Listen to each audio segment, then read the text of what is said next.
This is your first day. Your designation will be RP-01/138. We expect great things from you.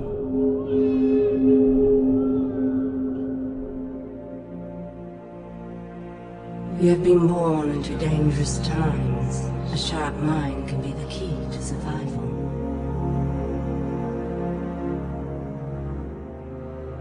But as often as not, it will be your inherent physical traits that win the day.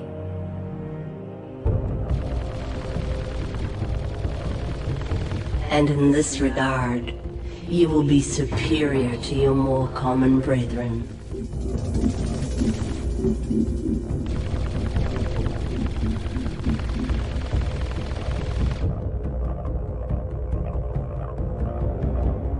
For you are a commando, an elite unit, something truly special.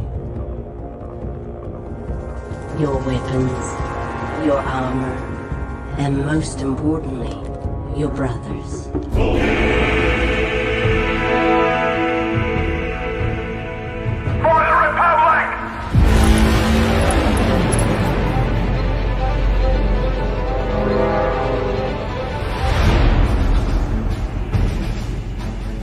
All right, men. Listen up.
Delta Squad, form up. Forming up, boss. What is up, my fellow Republic Commandos? It is your boy Trey of the Bat Channel, and we are live once again from a galaxy far, far away, talking about Part 4, the series finale of Andor. Oh my goodness, do we have a lot to talk about, and I'm curious to see how it goes, because if you watched our watch party of the finale of episodes 10 through 12 on Tuesday night, and then we immediately went into a watch party of Rogue One the next night, we have some thoughts. And it might be different than most of what you're hearing on social media. So prepare yourselves. It's great to see everyone in the chat. Before we begin, I just want to say thank you guys for being patient with us. You know, it's been a crazy day for everyone. As we try to get together. We do have lives, full-time jobs, so some of us aren't able to hop on the stream like we originally planned as early as we would have liked. So thank you guys for hanging out in the chat with us for as long as you are. So we appreciate you. We love you, Battalion. You guys are amazing.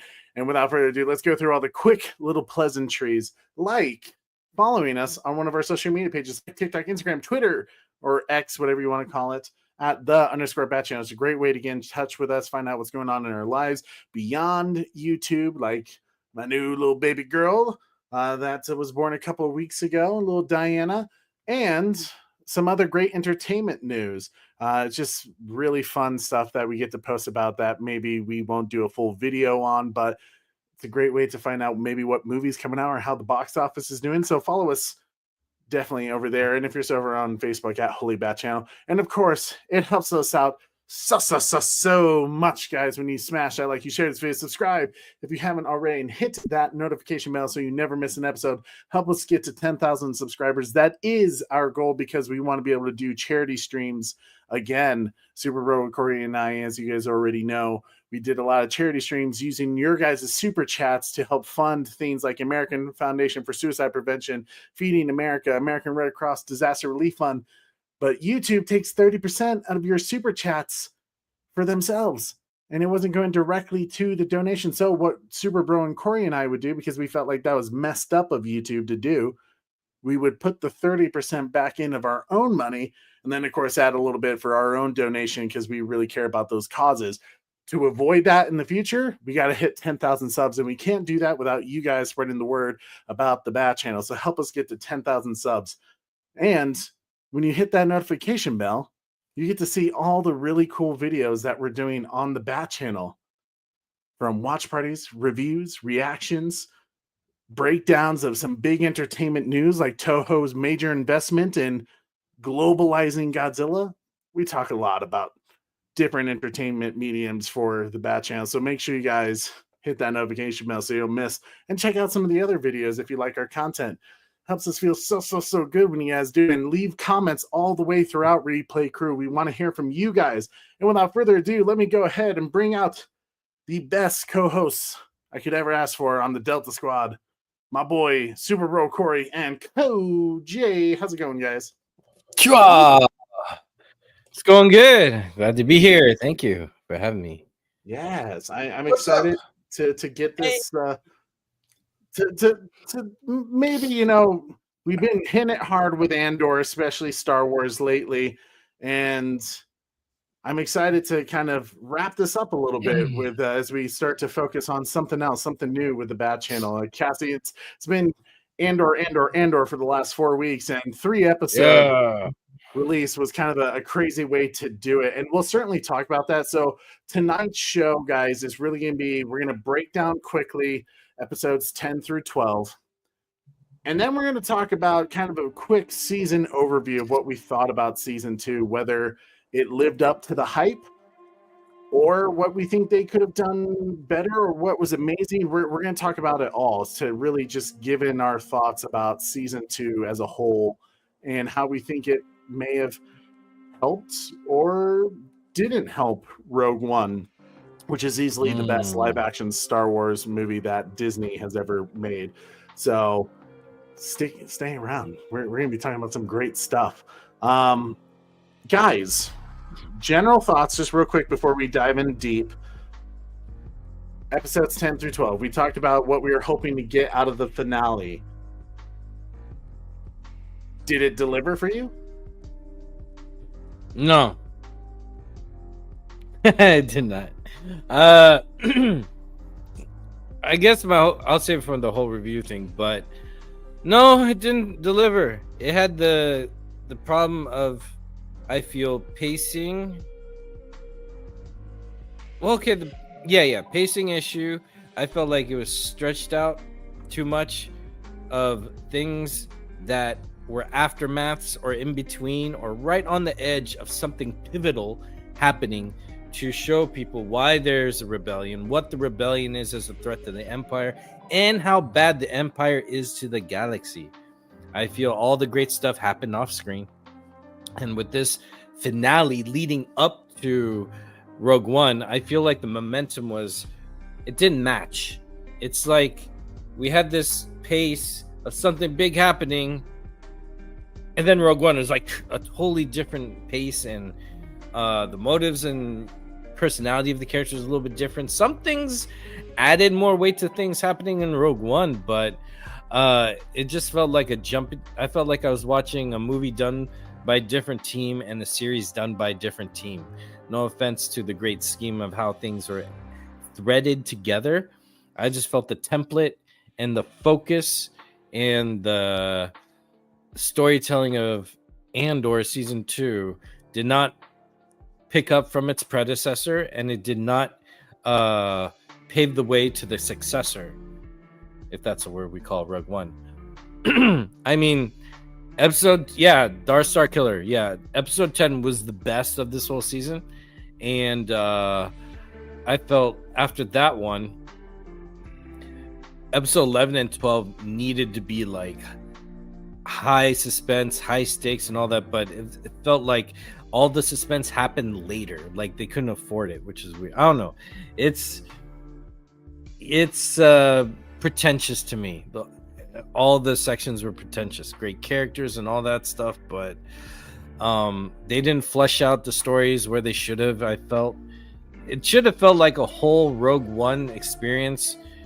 Like every set of 3 should have felt like one movie, but they felt very soap opera like. I think you brought it up, Trey, to where when you watch a soap opera, or like the ones I watched with my aunt and mother, like Days of Our Lives, for example, it would take a week to get through one day, and you're not even done with the day of stuff. It's just like drawn out, dramatic little stuff, watering plants. I don't know. It just, I didn't feel any build, and all the builds happened towards the end, and then by the time the episode's over, it's a whole nother year, and it's like reset back to 1. So momentum wise into Rogue One, I don't think it did it. And as a series and season finale, it was very lackluster. The whole thing felt pretentious, waste of money. I'm sorry, but it felt like a rushed production. Potential was there, quality was there, the art was there, but the story was not there. And I don't know, maybe in the future we'll find out. We never will find out, but it felt like they milked areas. And I have a theory Disney does these things on purpose, because maybe some themes they don't want to go into to reflect things happening in the real world, and they don't want to make the Empire look too bad, because they know people like to cosplay as stormtroopers. You know, if you really see the cruelty of the Empire, would you want to be in a space version of a Nazi soldier at a convention? Probably not. So I think they avoid heavy drama in a series where they can go hard and heavy drama. Like I'm talking, we need to go Braveheart storytelling here, people. And it was just there in the background or off screen. And that's not good enough, especially when you drop money into a production, way more than for Rebel Moon. And we saw what Zack Snyder did with Rebel Moon, with less money that they put into that compared to Andor. So I think I'm going on a train of thought, but yeah, I don't think these last episodes did justice. I think everything was a missed opportunity like the first 3. It just had that. And then, yeah, I don't think it did well. I think the only people who liked it are the people who watched it. The people who don't like it wouldn't say anything because they didn't get that far as we did. That's an interesting perspective on that. And I think you bring up some good points about some of the things they may have skipped over a little bit, and how maybe Disney could have gone harder. And even though, all things considering, Andor definitely went harder than most Star Wars. In fact, probably, I think it's fair to say they did go harder. I think it was just the fact that it was a very adult show. Any type of holding back kind of felt like a cop-out in a way. Yeah. That's what you're saying. So they did mention that. Like, you know, genocide. They mentioned murder, tyranny, all this stuff, but briefly. It's like sprinkled there. Yeah, it was seasoned. It wasn't the entree. I like that. That's a good way to simplify it for sure. Yeah. I do see we have a $5 super chat. Red Hood once again coming in hot, saying, "Like a bantha, Super Bro Cora, you know what to do." Oh, we're gonna get ready. Like a bantha.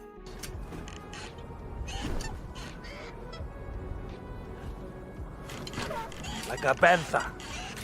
Yes.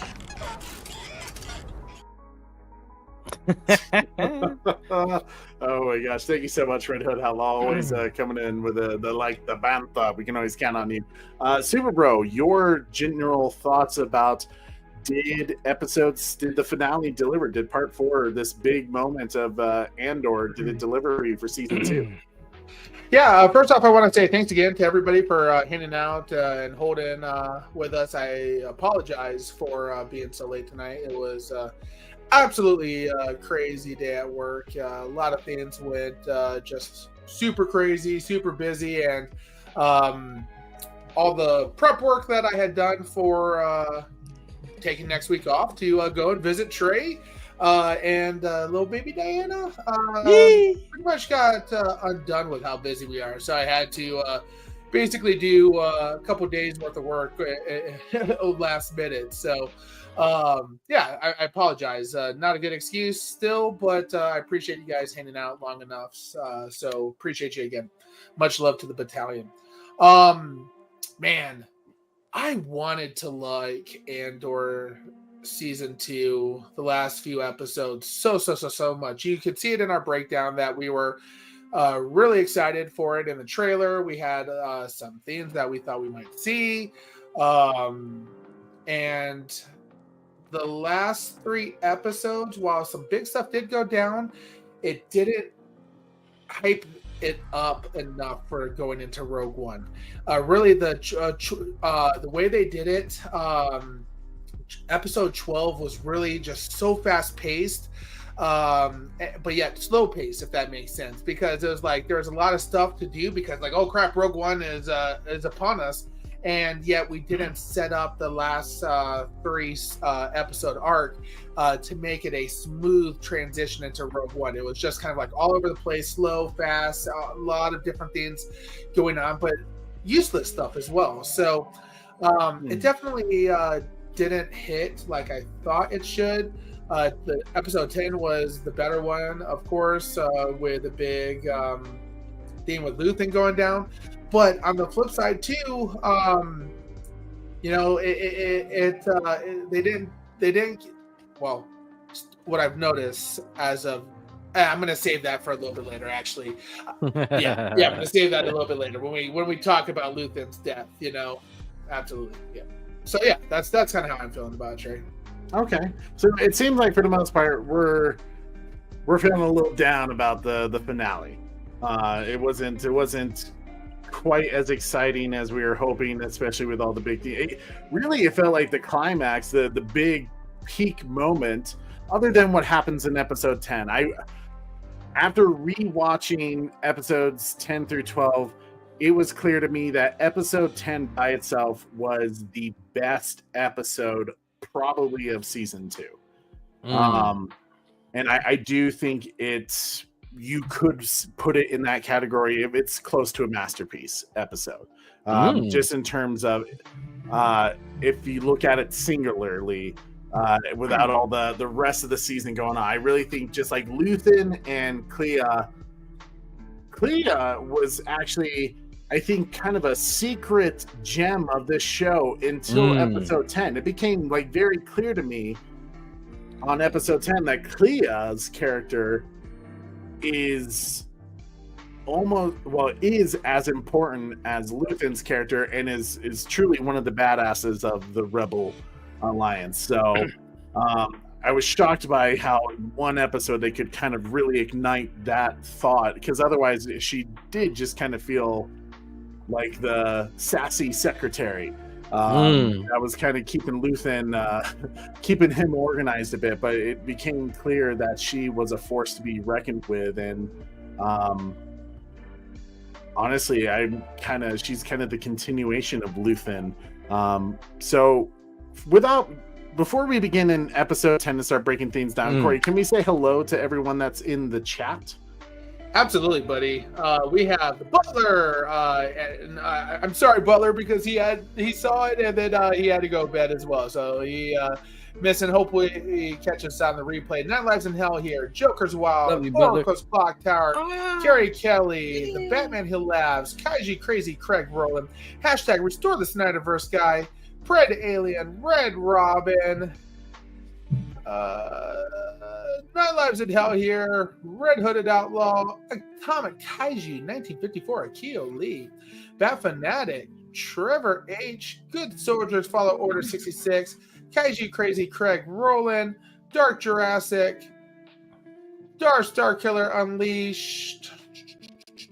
Harry Kelly. Let's see here, and I think Joker's Wild. Hashtag restore the Snyderverse guy. And I think Clever Girl 86. I think we got everybody checking in now. So nice. Yeah. Well, guys, thank you so much. It's great to see the battalion here showing up as always, supporting the Bat Channel like you guys do, and I appreciate it. Okay, let's just go ahead because I feel like we're going to breeze through a little bit and get to some of the big parts. But I do want to spend some time on episode 10 because like I said, I do feel that was, as Clever Girl says, easily the best episode of the finale. And part of that is we had kind of talked about in part 3 of Andor, so episode 7 through 9, kind of the Gorman massacre focus, that it seemed weird that Luthen was kind of absent, and this show really needed to focus on Luthen, because if they just left him out in the open with no clear ending or progression of his character, that was going to be a huge miss based on how powerful his character was in season 1. Like, he literally the best part of season 1, him and Cassian. But this season he kind of took a back seat, but now we get him front row again. He's leading the charge a little bit as we're back on Coruscant a year before the Battle of Yavin, or at least within that year.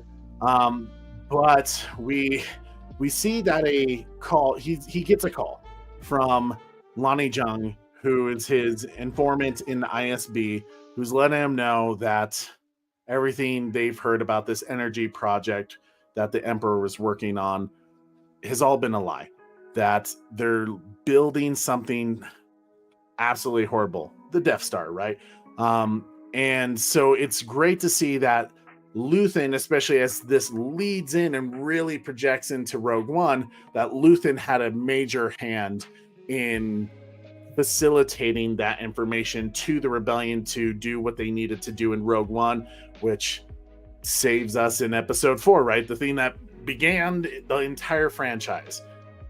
So what I love particularly about that scene is, one, it will eventually lead to a callback with Luthen and Clea, but the fact that you get the sense that tensions are high. Luthen knows that the walls are closing in a little bit, that the ISB is on him, and that Dedra is on his heels looking for Axis, the leader of this secret rebellion. And when Lonnie, he realizes that he's had this information, he's been using Dedra's codes to get into her information, to pull files, and he's been able to piece together that not only is she close to getting Luthen, but they're working on this powerful weapon. I love that in that moment Luthen is kind of, once Luthen is Luthen, right? He realizes Lonnie has run his course as a informant. There's nothing more, and he's panicking. He wants to get his family out there. He wants answers from Luthen, and Luthen knows that it's pretty much game over at this point. And it's a matter of time before he's caught, and takes out Lonnie, which is a kind of a heavy, crazy moment. But another thing that I love that happens directly after that is when Luthen meets up back with Clea to let her know what information he was just been given.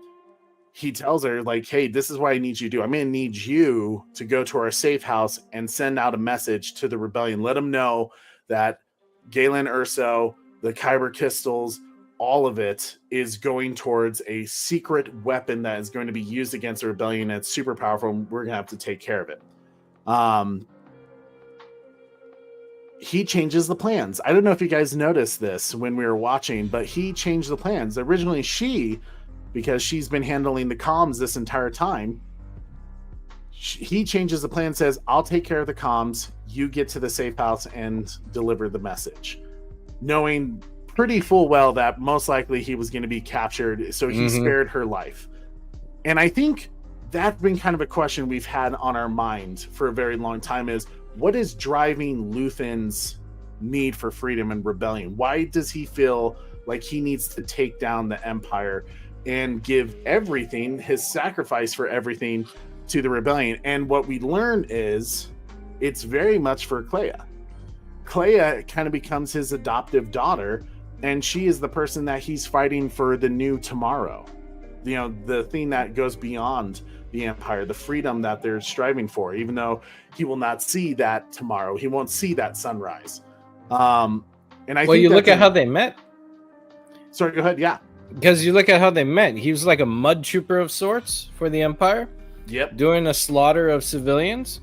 And we saw from her eyes seeing him not going into battle with the other guys, feeling very uncomfortable. Like, make it stop. This is wrong. He's realizing they're going too far. And then her being a native of the people the Empire's killing, you know, and ethnically cleansing, keeping her safe. He knows that she's a representative of the innocent lives that they were taking. So if he can do his mission, keep her safe, and if anything happens, he will sacrifice himself to preserve her humanity going forward. He has done his part as far as sacrificing all his humanity, but not the one that matters, which is someone else. Therefore, which is why he didn't have her push the button. He did it for her because he still wants to protect her, because she is his conscience. She is his moral compass. That needs to go on, you know?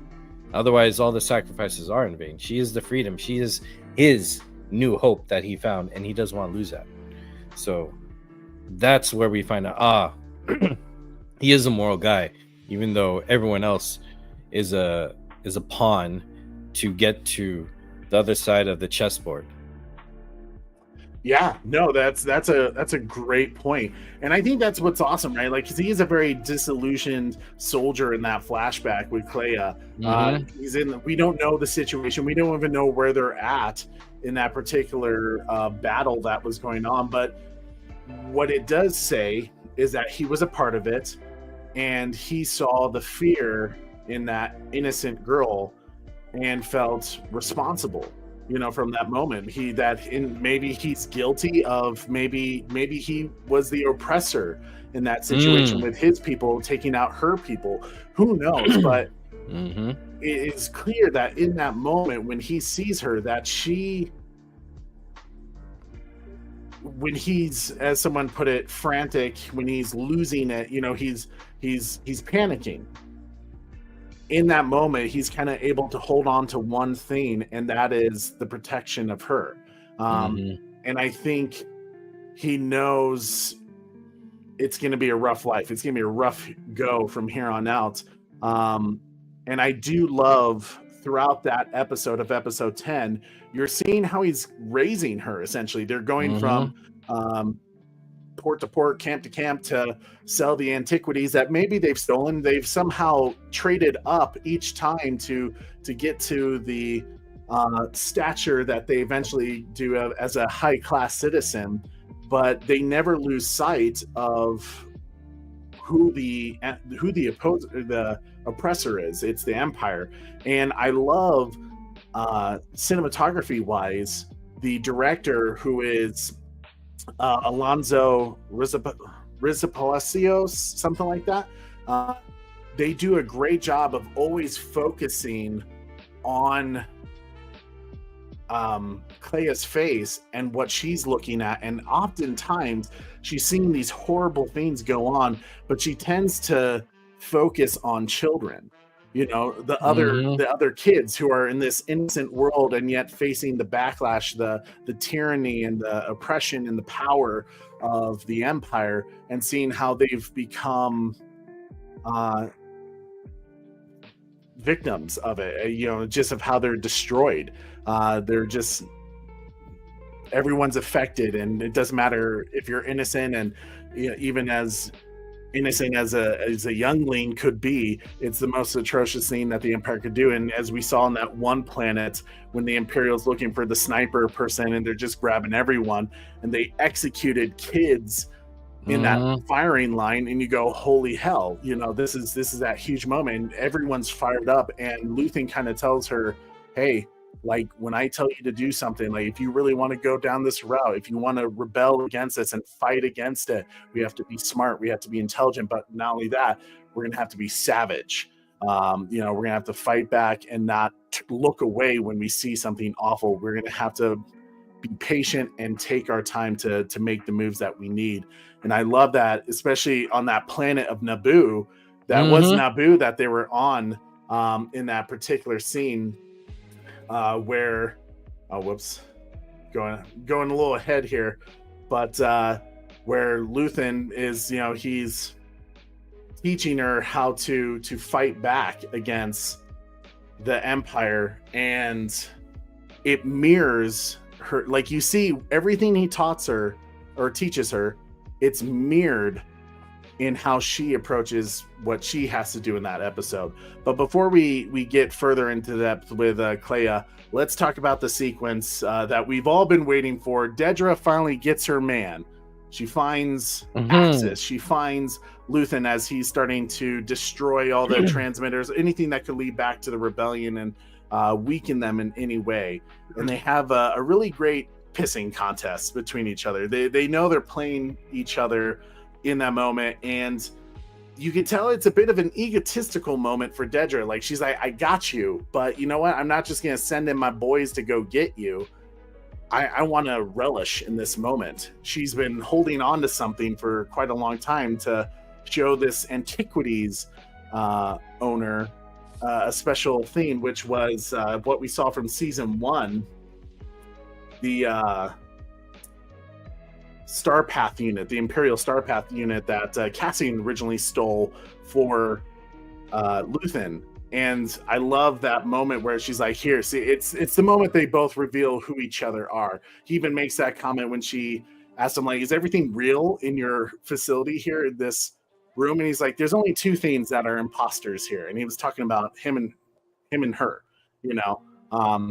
he's using a fake name. He's not really this he is an antiquities guy, but he's not the compliant for the Empire like she is. And she's kidding herself about that. But we do get to see kind of the 2 forces of nature that we've been waiting for since season 1. What was that like for you guys? What was your thoughts about how they handled this pivotal moment that we knew was coming? It had happened, right? Dedra, that's been her target, and she finally gets him. Koj. I loved it. I think this should have been episode 1, if not episode 3, and then just go, like, it should have happened sooner, and then everything go around, because this was the clash of the 2 characters, and their wording was fantastic. They were like kind of playing a chess game of like, how much do you know of what I know of I know the truth of you, and then it was kind of like because she could have rushed in there with her troops, but instead I think she wanted to relish in the moment of saying, you know what, I got you. I want you to submit that that I know that I got you. It's kind of very egotistical for both of them anyways. One guy has to be egotistical for survival. She wants to be egotistical because this is her win of catching him. But he knows that and smoothly takes his own life, or attempts to, when he stabs himself, when she doesn't see. So he's still ahead of the game of her. So when she sees that he stabbed himself, she's still chasing him. Because if he dies, I mean, sure, she could catch him, but she wants more than him. She wants his information. She wants access of what he knows to get to other people. So by him stabbing himself, making that sacrifice, he's pushing her goals further away, and he's right there in front of her. So this was still psychological, political, spiritual, mental game that they're still fighting, even though finally they're in close proximity. He does something very, very sacrificial, crazy, stabs himself, pushing her goals of what she needs from him even further away. So it's like, hey, you got me, but you can't defeat me because I'm going to win in this anyways. So, I mean, this is the best episode for multiple reasons. And I got another reason too, but I'll save it for the end of this when we go over this episode. But that was probably one of the reasons why this is one of the best episodes. One of them. I would agree. Super Bro, your thoughts about the final matchup with Luthen and Dedra? How did you like how it played out, and was it a satisfying moment that we all knew was approaching? Let me ask you a question real quick first, both of you and the chat as well. Do you think that this was a actual thing that Deidre would have done? Because she was kind of she always seemed a little bit more calculated, and did you really feel like she had the ego on top of it? After losing Cyril, yes. Because losing Cyril, he one-upped her emotionally. Like, she didn't have control of him, you know? Like, I feel like she was the dominant one in the relationship, but at the end, when they break, she's not the dominant one again. So I feel her ego, in a way, she had to be the dominant one. And if you look at the track record of all these military leaders, they're always expressing a dominance over the other. Vader, he chokes people and he pushes people aside. Tarkin, he presses his power. It's like, no, I'm going to take credit. Thank for all you've done. You're going away.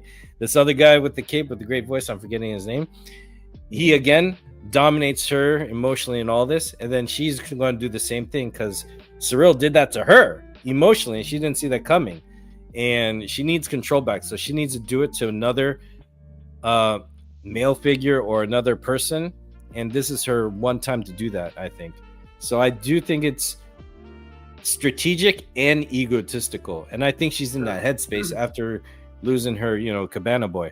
And I think to go even further into it, 1000% it makes sense that she was egotistical about it, because throughout the entire season and even season 1, Axis was considered a myth to the entire ISB and Imperial intelligence. Oh, she wanted to release the Snyder Cut for her. Yeah, every time she said, we need to go after this guy, they're like, you're wasting your time. You've never been able to have clear empirical evidence that says this person exists, or even like show where he could be. So I think for her in that moment, she was told time and time again, like, drop it, go do something else, there's nothing here.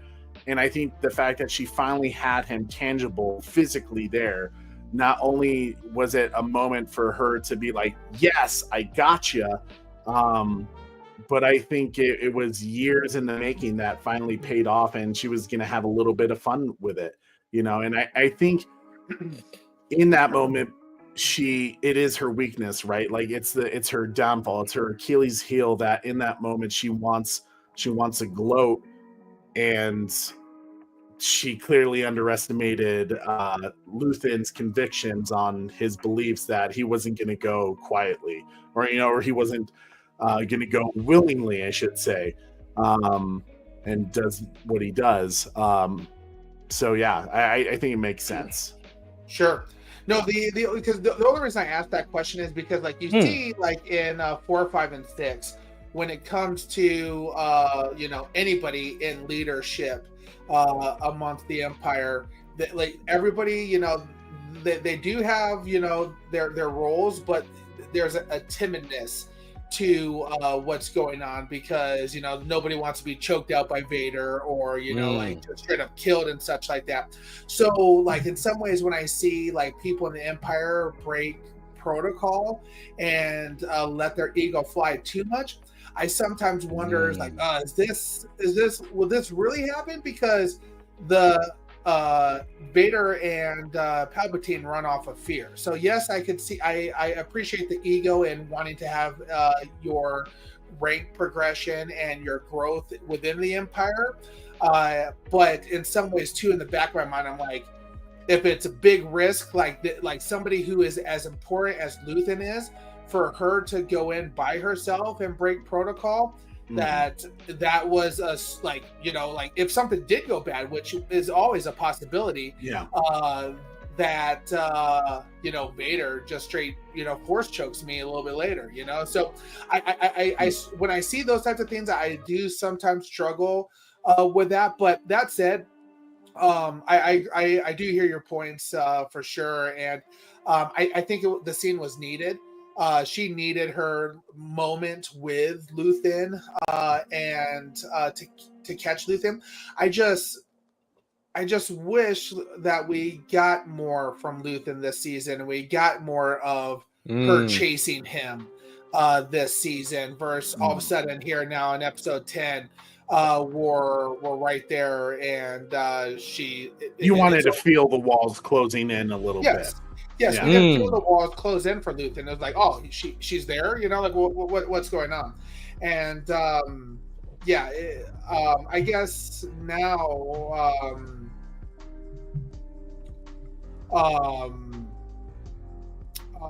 let's see. I'm trying to think. I took some notes here.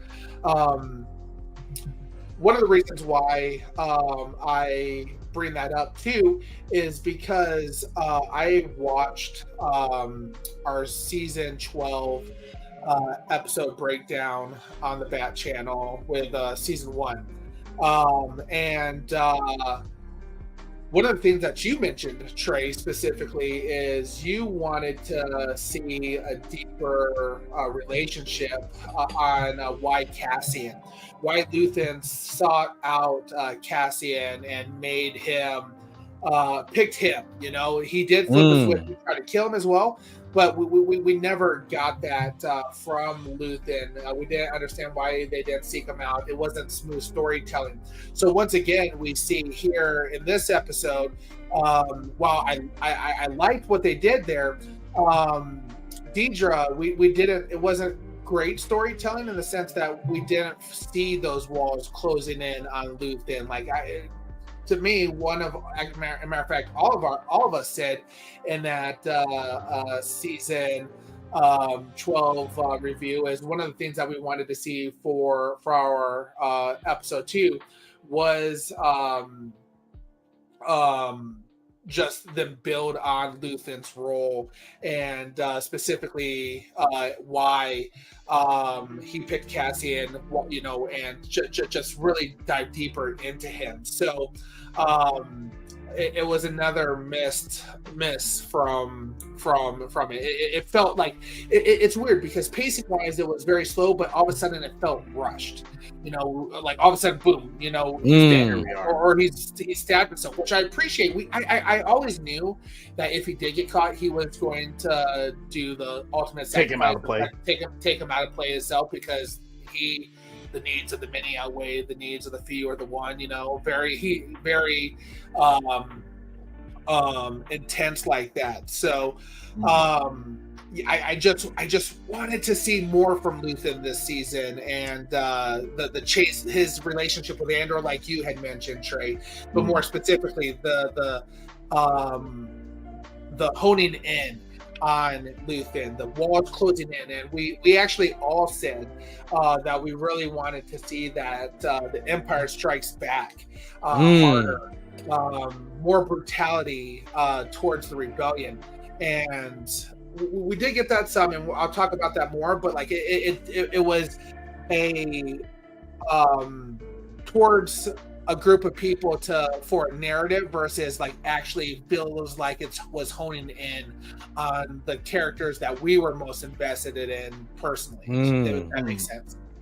Yeah. And you know, I think to add to your point, Corey, I think part of that, of what we needed to see, was really the rebellion starting to come together rather than it was an afterthought. All right, buddy. Know? So I'm so glad you brought that up, because I was going to save it for a little bit later towards the end. But at the one of my things that I said for that in that episode was, I said we needed a more formalized rebellion. We needed coordinated attacks. We actually needed to see the start of the rebellion, and I don't care if it was a little sloppy in the beginning, but I wanted to see the coordination of the attacks, like the guerrilla warfare of the rebellion, and really get into that. And it's funny, we all agreed on that as well. We all thought that would look good, and I don't know if you remember that final episode. And yes, Red-Headed Outlaw, I did go back about 3 years. Super Bro took notes. Oh damn, it's about to get real. Yeah. I know when Corey does notes, it's dangerous time. I love it.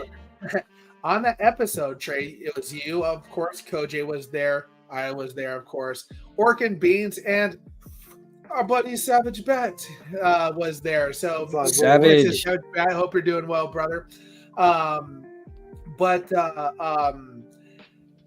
We all agreed that we wanted to see more formalized rebellion, coordinated attacks. We needed to see it gear up to Rogue One, like we said, the Iron Fists of the Empire.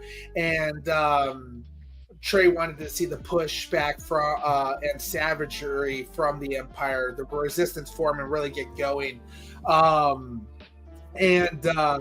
There's some other things that she wanted to see. Retro even said that she wanted more time for Saul, that she wanted to see more of his heroics as well. So it's funny that like when I'm glad I re-listened to it, because there's still some things I'll touch on a little bit later, but there are so many themes that we wanted them to go that they totally did not go. So it's sad in that sense as well. Oh, it's a Super Bro comments. I like that. That's funny, Dark Circular. No, yeah, I think you bring us a good point, and I think especially when we get to the kind of the season series overview portion of the video, I think we can definitely dive in deep with that further. But of course, like you guys said, Luthen does make the decision that they're on to him, and there's no way out. So there's only one option left. He's not going to be able to shoot his way out of this, and that's to remove him off the board of this intense chess game, and tries taking his life.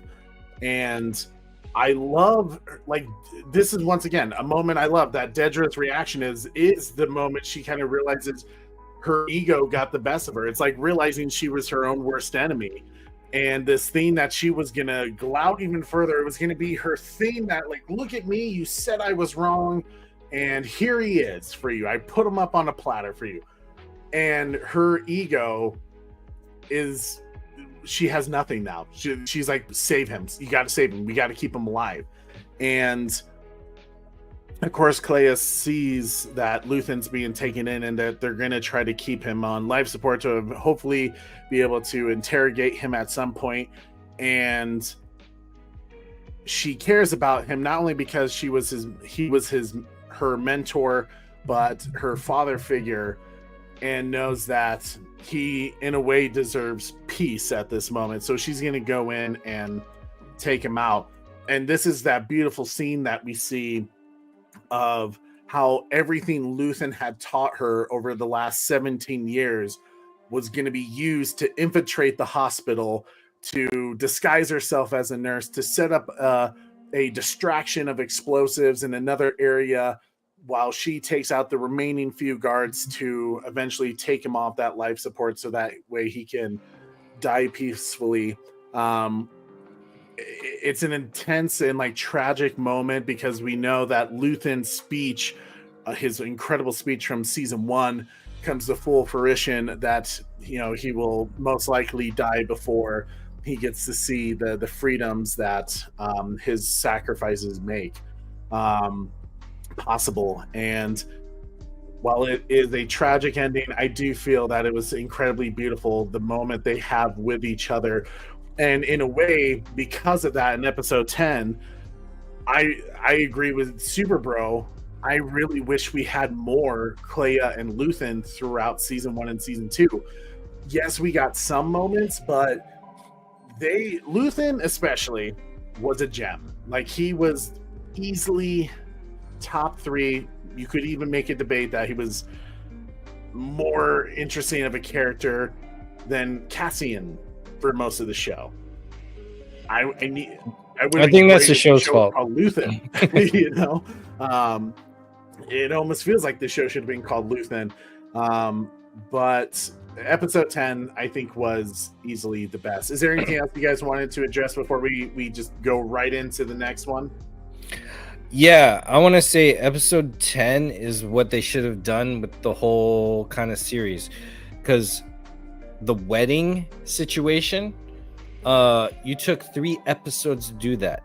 I was mentioning before, well, backstage, Forrest Gump is like 2 hours and 20 minutes, right? That's 10 minutes longer than 3 of these episodes put together. In that time frame, how much history did we cover? How much adventure did we cover? How much drama did we cover? How much time span did we cover with all the key important events? So you tell me in 1 year you focused on 1 weekend and ignore the rest and expect us to fill in the gaps with stuff they didn't even touch on, like that meeting in Coruscant we never got to see. So they wasted so much time in not telling a story with the budget that they had to tell the story, with the time and talent that they had to tell a story. And we get in episode 10, they do that. They covered Luthen's past. They covered some events, major events with him raising her, and in 1 episode. You know, the time frame of storytelling, they should have done that with all these episodes, but they did it good in 1 episode, and the rest they stretched out, and yeah, they didn't do so well. So I think another thing that makes episode 10 stand out is I feel that that's how they should have done every single episode. You know what I mean? I don't know if that makes sense. So like the first 3 episodes shouldn't have focused on one wedding. One wedding could have been like 20 minutes of episode 1, and then the rest of the episodes cover key moments of that year. I feel like we focused on emotional moments that led up to a key moment in episode 10, and then more emotional moments that put people in a sour mood before going into Rogue One. So I think episode 10 should have been like early on, and should have been a template of how to do every single key event and add in more. I feel like they wasted time. Yeah, that's fair. Super Bro, did you have any comments left before we go to episode 11? Who else knows? Yeah, no, I think ultimately it was probably the better portion of the 3. I liked seeing her relationship and the flashbacks with him. I wish they did that a little bit better. But it's funny, you actually talked about in that finale how much you liked their relationship together, and you wanted more of that.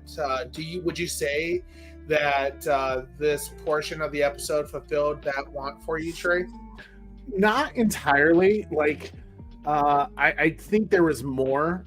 To me, I'm still conflicted on the why. Like the why that Luthen feels this need to fight the Empire. You know, to me, when you see that scene of him being kind of a frantic, disillusional soldier who can't really handle intense situations or moments, it didn't exactly quite fit the man I was expecting. I mean, it's a cool character progression that here he was, this panicked guy who wanted to get away. Please make it stop, make it end, you know, while this war zone is going on. But then to have him see this girl and become savage over it, like I would have loved to see their relationship fleshed out even more, because as we see, even at a young age, when she was talking to one of those dealers with one of the antiquities that they were trading, she was kind of running things. She was kind of she was a rock star then, and I have a hard time believing that was just within her. I would like to think that he maybe brought that out of her. So I would be down for a Luthen and Clea Begins, you know, show or movie if they wanted to. You know, I still think there's some good stories there. But did we get? They could have done that in the season. I think they could have, and honestly, that may have been. I do like what someone said. Like that should have been 3 episodes of focusing maybe on them a little bit more. Yeah, Carrie Kelly. That would have been, I think, really. Rewarding to see their relationship fleshed out even more. But yeah, Great points, Corey. Yeah, Corey did a lot of research on those prior episodes, man. You're gonna call us out on some stuff. You're gonna be like, you actually said this on season 1. No, I like it's reminding me why I feel the way I do right now. That's because there's so many unanswered. Because I didn't have enough time to rewatch the entire Andor series. I just had a little bit of time to do like some season overview stuff for season 2. But to get into episode 11 was kind of the major lackluster episode for me. Really, the only part that's really big is dealing with the aftermath of the hospital bombing, and the Empire trying to figure out how they can keep the secret of the Death Star, and dealing with the consequences of Dedra's involvement with that information leaking. And to me is further showed the issues of doing these yearly jumps, with each 3 episodes, because we learned that since we last saw Dedra in episode 9, or no, I think it was even episode 8, she has been furthering, like, searching for all the information, tapping into some classified files, trying to get whatever she can for her cause to finding access. And in that, she learns of the Death Star. And because Luthen had well-placed people in the ISB, like Lonnie Zhang, he was able to get that information about the Death Star, so it's just, even though it wasn't exactly her who leaked the information, her obsession with access became her downfall, and that's why Krennic is taking it out on her and really kind of puts her in her place and lets her know that, like, hey, you did all of this, and you know what, we could say you're a rebel spy. You're now our scapegoat for this entire situation to hopefully wipe me clean of all the issues that are arising within my department. You're the cause of all of this, and it was your ego. Even the very thing you went after, you lost it because of your ego of having to gloat in this moment. So I do like kind of that power struggle with Krennic and Dedra, but this particular episode being that was the main focus of watching Dedra now being punished for her obsession with access, even though she was really in the right. If you think about it, if she would have got access as early as she wanted to, the rebellion would be nothing, because Luthen was the rebellion, right? Like, it was such a fractious group that if she was really allowed the funding, and was taken seriously about it, she would have saved the Empire, and now her commitment and her loyalty to the Empire, as we see with most fascist groups, they tend to eat each other within. But that's great. Yes, that's the way of the Sith. And just like in that final speech, how such empires need to have that iron fist, do things very tightly, aggressively. Egos become part of that factor you use to exert fear in others to control them. And it's not really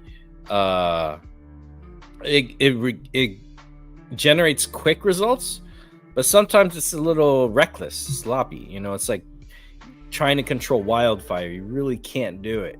But the ego, the pride, that's a key Sith-like element. So that's something that's kind of rigid, that doesn't really, really work. Just like how Jedi going completely by the book all the time actually limits them from, thinking creatively or acting creatively to, go a little bit further to solve situations. This is like one of those cracks in the logic of the Sith, the Empire, that, have these little things that benefit people trying to break in to their forces and take them down. Yeah, it's kind of like a cancer they encourage. Yeah. And I think with now that the Empire at this point is trying to play a bit of cleanup, Krennic knows that how dire the situation is. They're so close to having the Death Star completed, and not having Dedra involved. To me, you could say that kind of held them back a little bit further, but she was being punished as they had a new guy involved, and he even had to go to her to like, hey, how does this rebels think? How is this, like, how do I find this other person, Clea, that worked with Luthen? And they're going back to Dedra about it, and she's still, even then, her loyalty to the Empire is still there because she's helping them out. She's like, if I were you, I would do this. I would go get them. And we see how it works out for her eventually in episode 12. She's not rewarded in any way, but Clea at this point, she uses a pulse code to let some of the rebels know from how they would communicate with Luthen at the safe house on Coruscant of, basically a secret message that kind of tips Cassian to, we need to go back to Coruscant and see if we can get them out of there, not knowing if Luthen is alive or dead.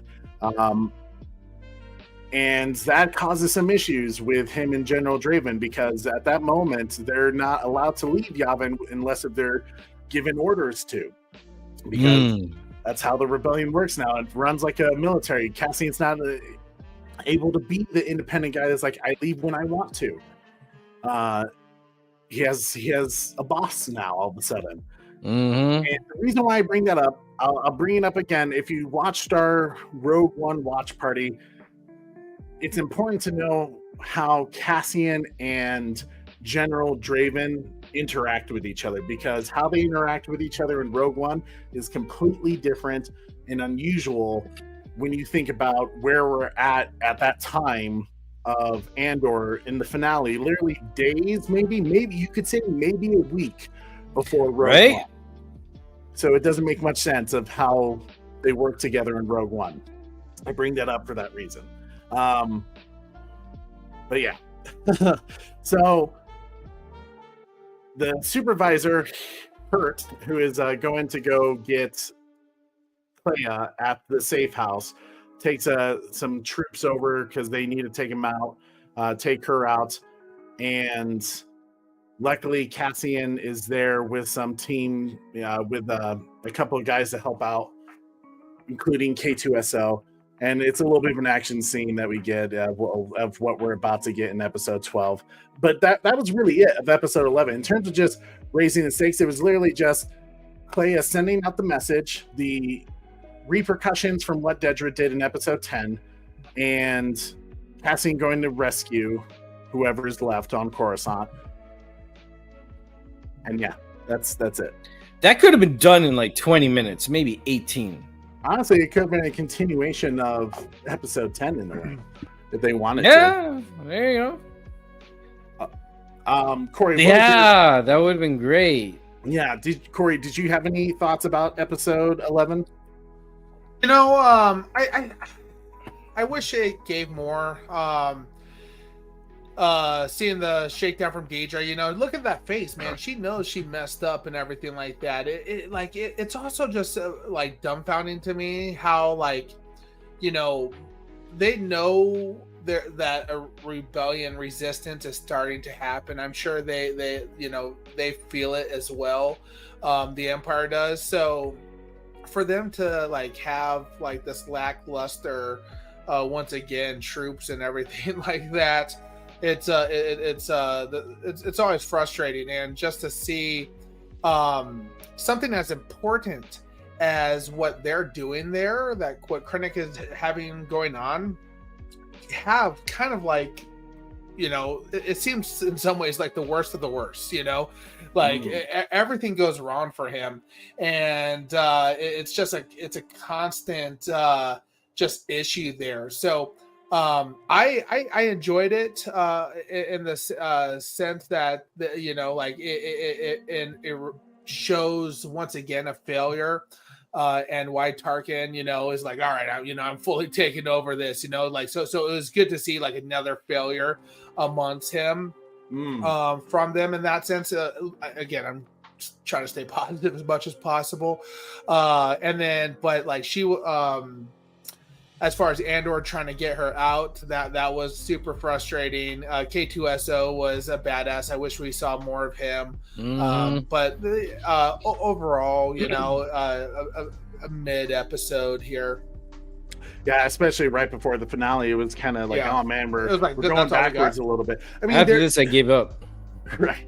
I mean, there are some interesting things, like you said, Corey. It really does. If there's one thing it does to lift Rogue One up at that moment, is to see some of the internal management issues that Krennic does that makes Grand Moff Tarkin take over and be like, well, you clearly can't handle this situation, so I'm going to.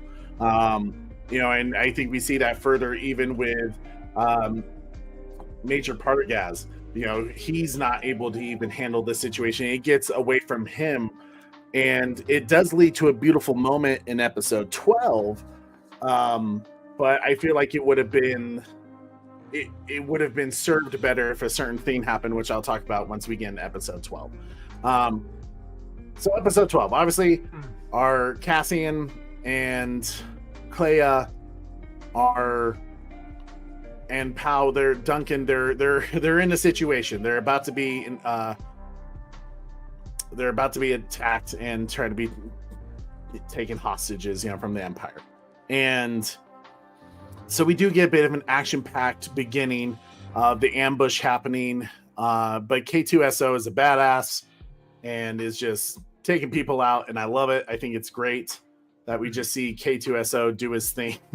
That just made him such a great character in Rogue One. Even that little part where he's at the doorway and he's just like, I've cleared the path. Like, wonderful. It's good to see K2SO. But once again, it would have been nice to have seen the relationship between Cassian and K2SO when they first turned him on in episode 9. But we jumped a year later and they're already best friends.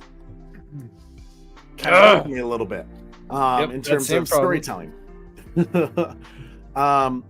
Now, Cassian is able to get Clea out of Coruscant, but we see the issue. He comes back, and the rebellion is treating him like a rogue combatant, kind of like Saw Gerrera. Like, dude, what are you doing?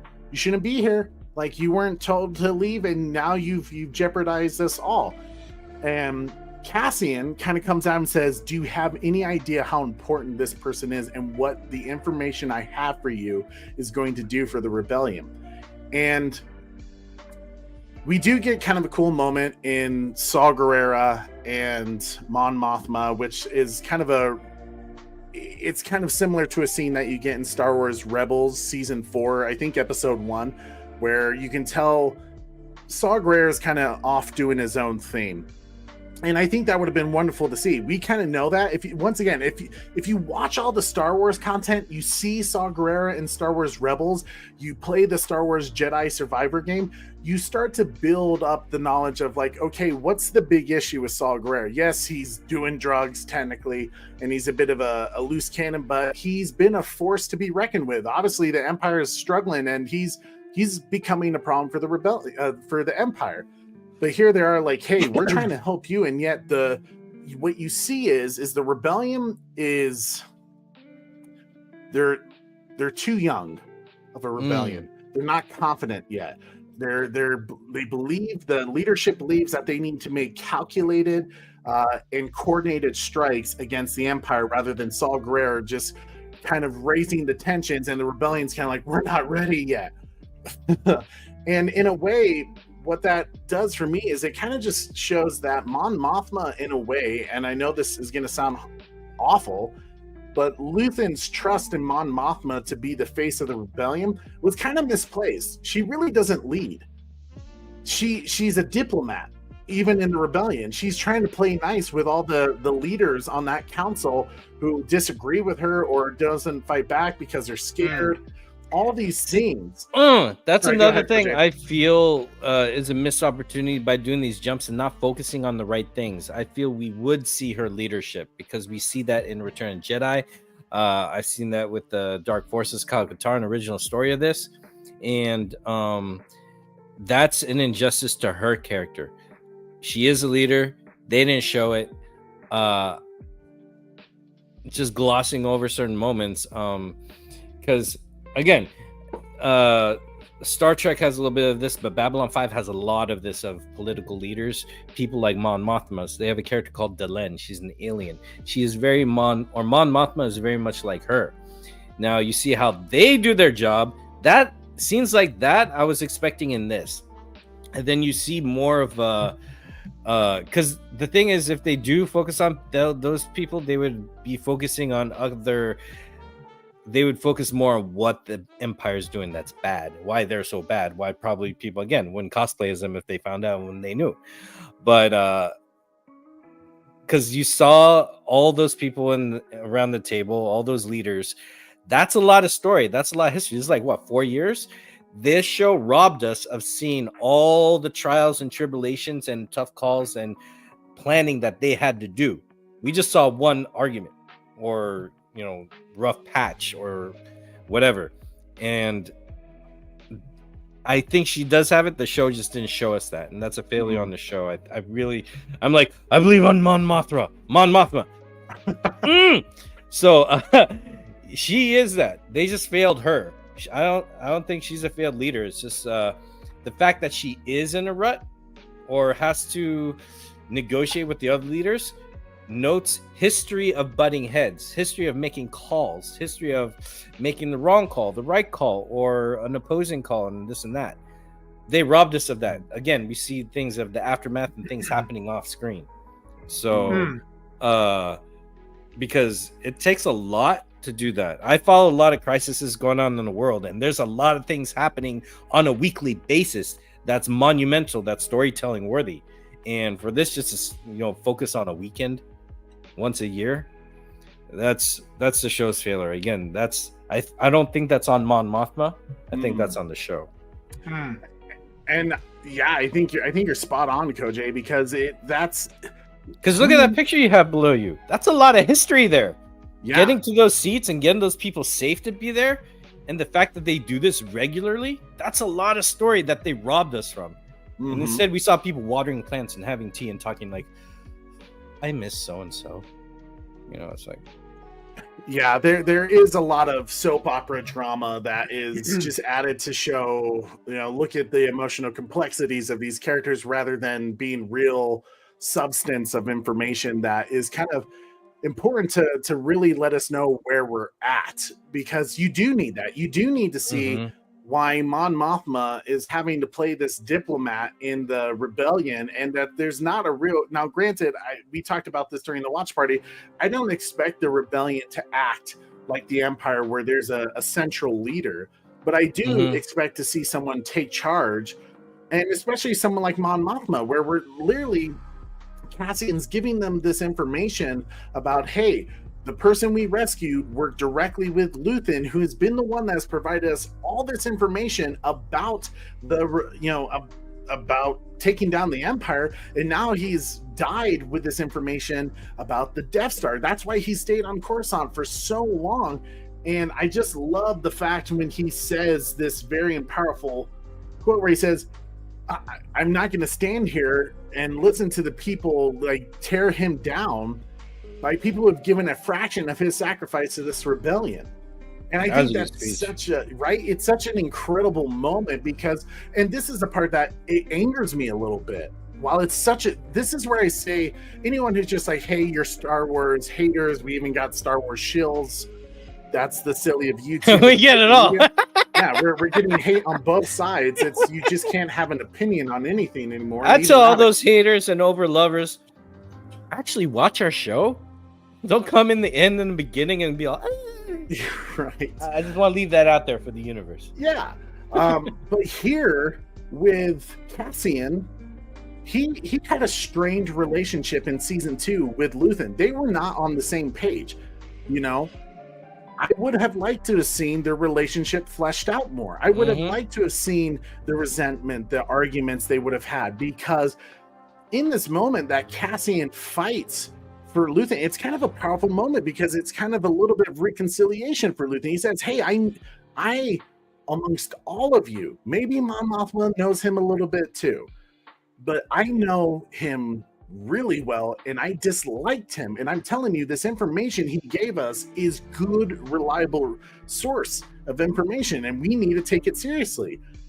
And the fact that the entire council is pretty much like, we can't trust Luthen because Luthen is, he didn't trust anyone, so therefore that's why he's unreliable. The dude who literally got Mon Mothma out of there and all this other information, he literally helped the rebellion set up and kept Mon Mothma safe. That she wouldn't go up to bat for him right there. She kept quiet. She sat back. It was a very weak moment for Mon Mothma as a leader, and I had a hard time believing that she was anything special. They did her dirty with this.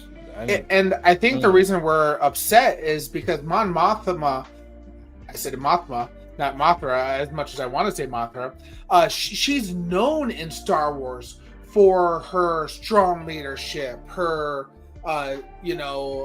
unwavering affiliation and dedication and love to democracy. And, she's a skilled diplomat, a strategist. She's basically our Padme in this time frame.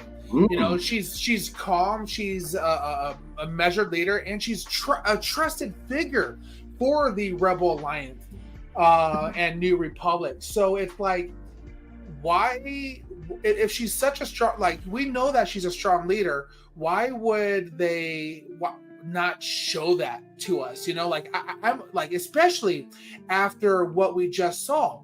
She was strong in the fact that she went out there on the Senate floor and said what she said. She knew that she was going to be in trouble the second she said it, but she went for it anyways because she's known for her strong leadership and, again, her dedication to democracy.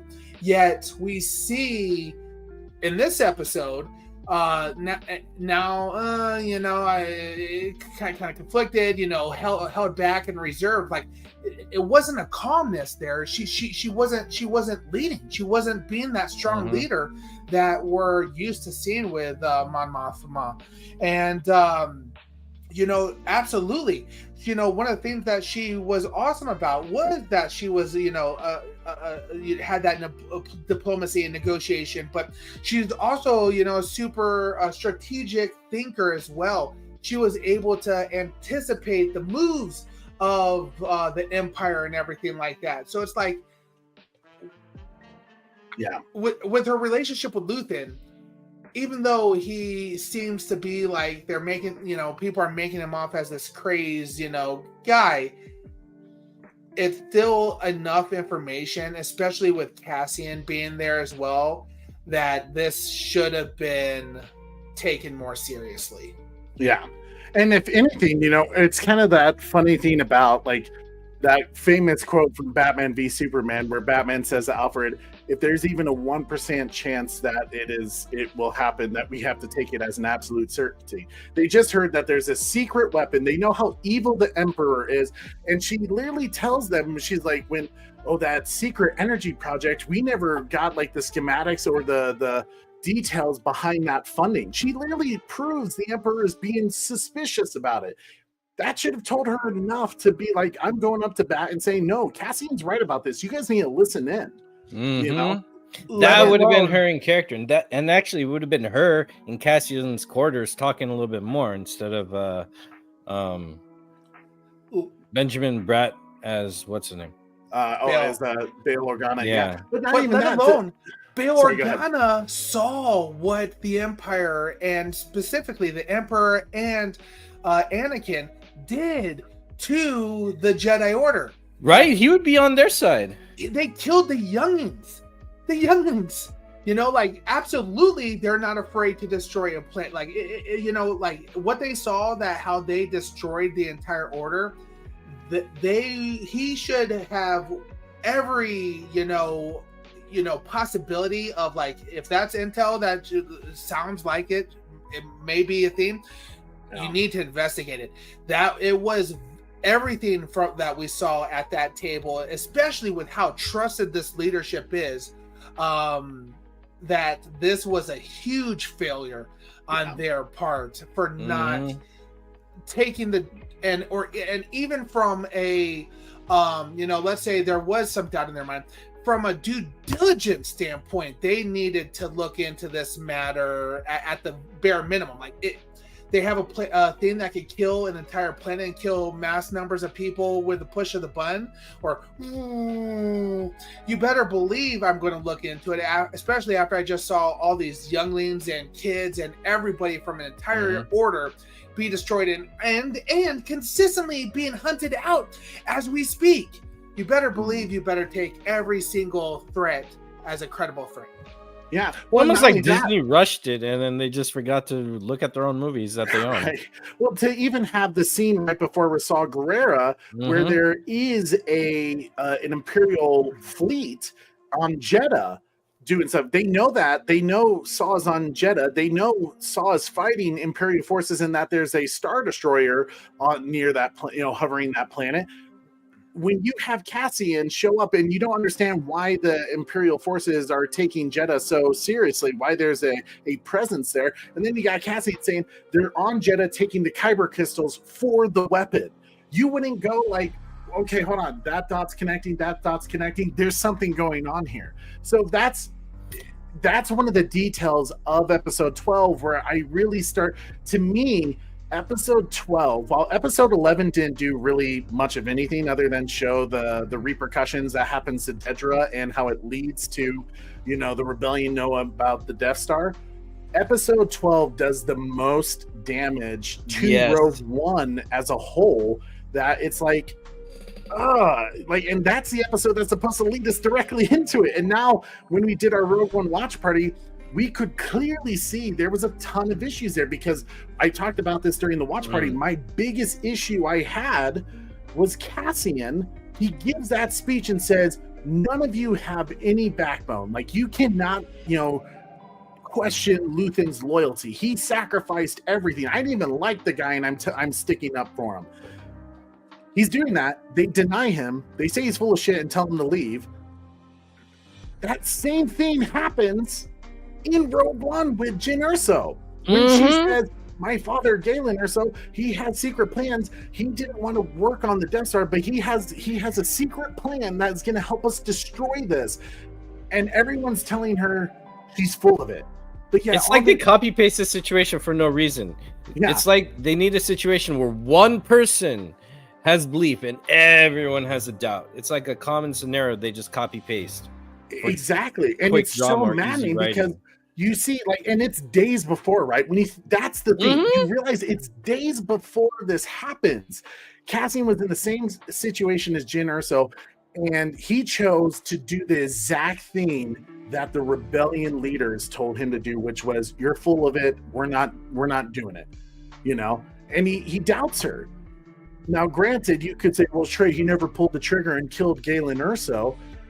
But he listened to that order. He was going to do that. He had the sniper ready. He just hesitated because he saw other things going on in the situation, and Krennic kind of threw things out of whack.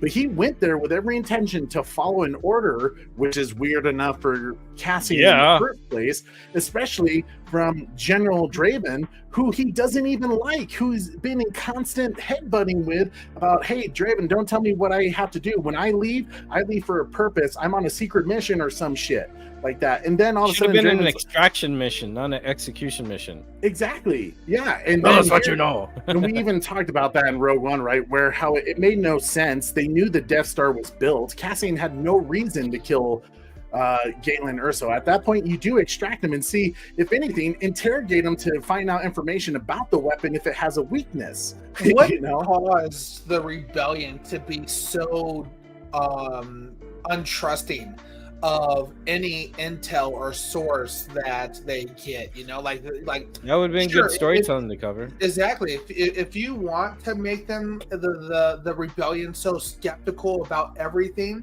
then you better show why they're skeptical.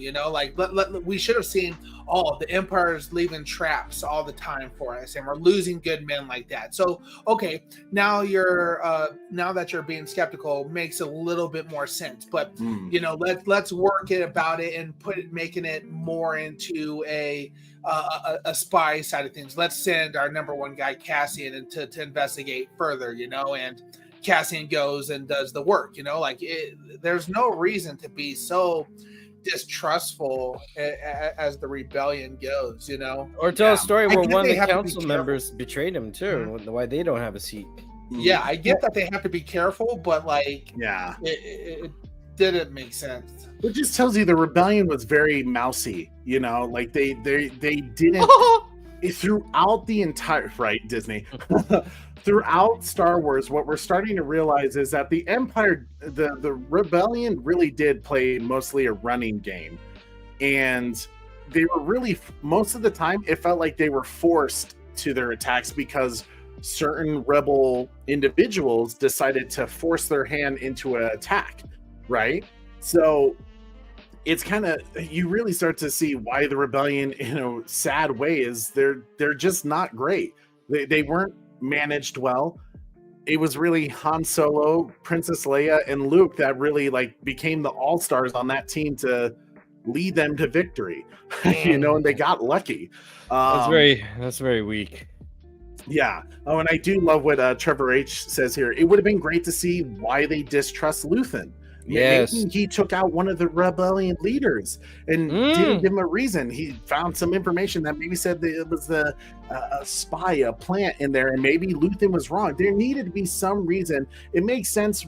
Well, actually, you know what? I get Bail maybe would have had reservations about Luthen because Luthen thought he stepped up on him. He showed him up. Well, not just that, but Luthen thought Bail was corrupt in a way. So I could see, that may be dilemma between them, but nonetheless, Luthen made good on his word. He got Mon Mothma out of there, So to me, it's one of those scenes where that's where the yearly jumps did not service this show. There was a lot of information that would have benefited rather than spending time doing rock, paper, scissors, or eating, or cooking, or playing poker.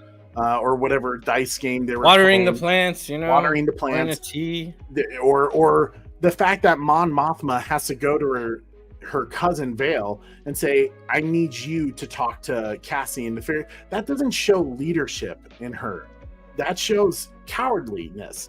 That she's not willing to be like, "Hey, tell me, break this down for me even further, so I can help you with this." She's playing a game with Cassian. Hey, you go and see what more you could figure out. And I just didn't like and this is silly, right? If you're watching this show, you're like, wait, hold on. Didn't the first half of the season, you guys were like, Mon Mothma's the best part of this show? Yeah. We were definitely saying Mon Mothma was one of the best parts of the Andor show. This final episode really hurt her character in terms of development. So that's why I really feel like episode 12, it hurt Rogue One more than it supported it. And it's sad to see. Yes, we get these really nice scenes, with, I think one of the coolest scenes was with Major Partagaz, where he's listening to Nemec's manifesto from season 1, and he's kind of taken back by it. You see him break down and realize, kind of question himself a little bit. The guy who has been leading the charge a little bit with the Empire, and you get the sense that maybe he feels he's been in the wrong this entire time, and he takes his life, right? Because he knows he's a failure. He knows he will be punished at some point, and it's this kind of cowardly end that he does, and it's fantastic, But we go back and we hear that, as they're trying to connect things to Rogue One, we learned that one of Cassian's contacts on the Rings of Kafrene, where we first see Cassian, is reaching out saying, "Hey, I need to talk to you. I need to let him know about some stuff that's going on," which furthers the evidence of the Death Star. It becomes one of those scenes where it's great that we do get Bail Organa in that final sweet moment where he's talking, where Cassian says, "Well, what changed your mind?" And he says, "I guess I just decided that if my life is going to end, I want to go down fighting." And it's kind of heartbreaking because we realize that's the last time we're going to see Bail Organa until Rogue One, right? That or maybe just in terms of content from Disney, is that Bail dies when they blow up Alderaan. So by the We very might get a thing he movie where he's died- just walking around Alderaan having some emotional disapproval with someone, and then waters a plant, sips a tea, and then there's a big light. That's probably the next one. yeah. Probably take 6 episodes to tell that. Broku says the actor that played Luthen, Stellan Skarsgård, did an excellent acting job. Probably my favorite acting job, along with the actress that played Mon Mothma. Yeah, man, I agree. I think her name is Genevieve O'Reilly, something like that. Did you guys ever see the TV movie Troy? It was a 2-night movie event telling of Helen of Troy. But he No. was in that too, and he had a similar character trying to, build a revolution kind of thing too. So I don't know. It was cool. Huh? I did not know that, but that's fascinating. That they Yes. I'll have to check that because I do love. Clever Girl Knows It. That's a good movie. I like that one. I bought it on DVD. But yeah, so it's that's where it leads us up to, right? And we kind of get the aftermath of what's going on. Saw Gerrera on Jeddah. We get. Let me pull up my notes here so I can make sure I get everyone. Bail Organa obviously is helping Cassian, tell him to go on this mission, gives him approval from General Drebin to go and do it. We learn that Dedra is imprisoned nonetheless on Narkina 5, so they did bring back that prison. It's up and running, and it's kind of a fun, beautiful ending for her, that the very thing she's fought for, and now she's a slave to it. Building Death Star 2, probably, probably building Death Star 2 for Dang. Return of the Jedi. She becomes the female version of Andy Serkis's character. Right, yeah. She's probably taking in control. It's like, we must be number one this week. One way out. We learn that, and this was the part that kind of bugged me too, with the yearly time jumps. We see that Mon Mothma she doesn't even consult her husband. We don't see a last conversation between the two. Nothing with the daughter, even. Nothing with the daughter. It's not a heartbreaking leave, it's nothing like that. You don't see the tragic reaction of her having to leave her family behind. But what you do find out is that her husband is a drunk now, and he's sleeping with Skolden's wife, who is technically his daughter's father-in-law. So there's that going on. But who cares at that moment? Okay, you can probably refer. I know our friend Julian would say, do you really need to see that? That scene alone just kind of says that their life has been destroyed. But see, to me, that was confusing, because I would have said that her husband, Mon Mothma's husband, seems like he was for the Empire. I don't think he even kind of hinted at the idea that, he didn't seem unhappy. Yeah, I mean, if anything, you would also get the sense that maybe he wasn't really in love with her, and that he was already having an affair, So, but to see him drunk, it would have been great to have maybe found out the Empire was torturing him or interrogating him, to be like, what was she up to? How did you not know your wife was a part of the rebellion, or was going to give the speech? That would have been, to see those repercussions of Mon Mothma's action. That would have been a great focus point of one of the episodes. But we didn't get that. It was a year jump. Yeah. And we learn that Kayla, she's healing. Life is going to go on. She sees the sunrise, and maybe, hopefully, lives to see the rebellion destroy the Empire. So she gets the satisfaction that hopefully that Luthen's sacrifice actually meant something, and probably heartbreaking the most. Oh, whoops! I'll switch slides here as I realize. Probably the most heartbreaking thing is we see that B2 EMO, who is the droid of Cassian's, he's finally got a happy. I'm just kidding. That's not the most heartbreaking part. It's the fact that we learn that Bix is back on the planet of Vale. I'm just messing. That's Rebel Moon. Pretty much Vale. But she's back on the planet that they first were at in the first episodes of season 2 of Andor. And she is with a child, which is presumably Cassian's child, which possibly you could say she was pregnant at the time she left Cassian, and she knew about it. And if she told Cassian that she has his child, he would leave for her. And it kind of, I get it's a beautiful thing. I love the cinematography. I love how it kind of is same camera angles as Cassian's end, and it's nice knowing that Cassian's legacy lives on past Rogue One. At the same time, I can't help but feeling that Bix kind of became my least favorite character. I mean, it's nice that she gets a bit of healing from all of her nightmares and all the horrible things that have happened to her, but like, she kind of did our boy Cassian dirty. But in a way, he saved her. True. She's free now. She has, their son. Carry on his, his lineage. And he's like that's his sacrifice, and that's a tragic thing. He doesn't even know what he lost. So again, that would feel better if we got more story, in my opinion. The silhouette of the importance and the tragedy of this, I see it, I feel it. It doesn't take me long to empathize with someone who's lost anything. I don't need a lot of story. However, if they're going to show this to us, that there's more for him to return home to, just to give weight of the tragedy in Rogue One for his end, and that's something for the audience. It just, I mean, it is a very too late.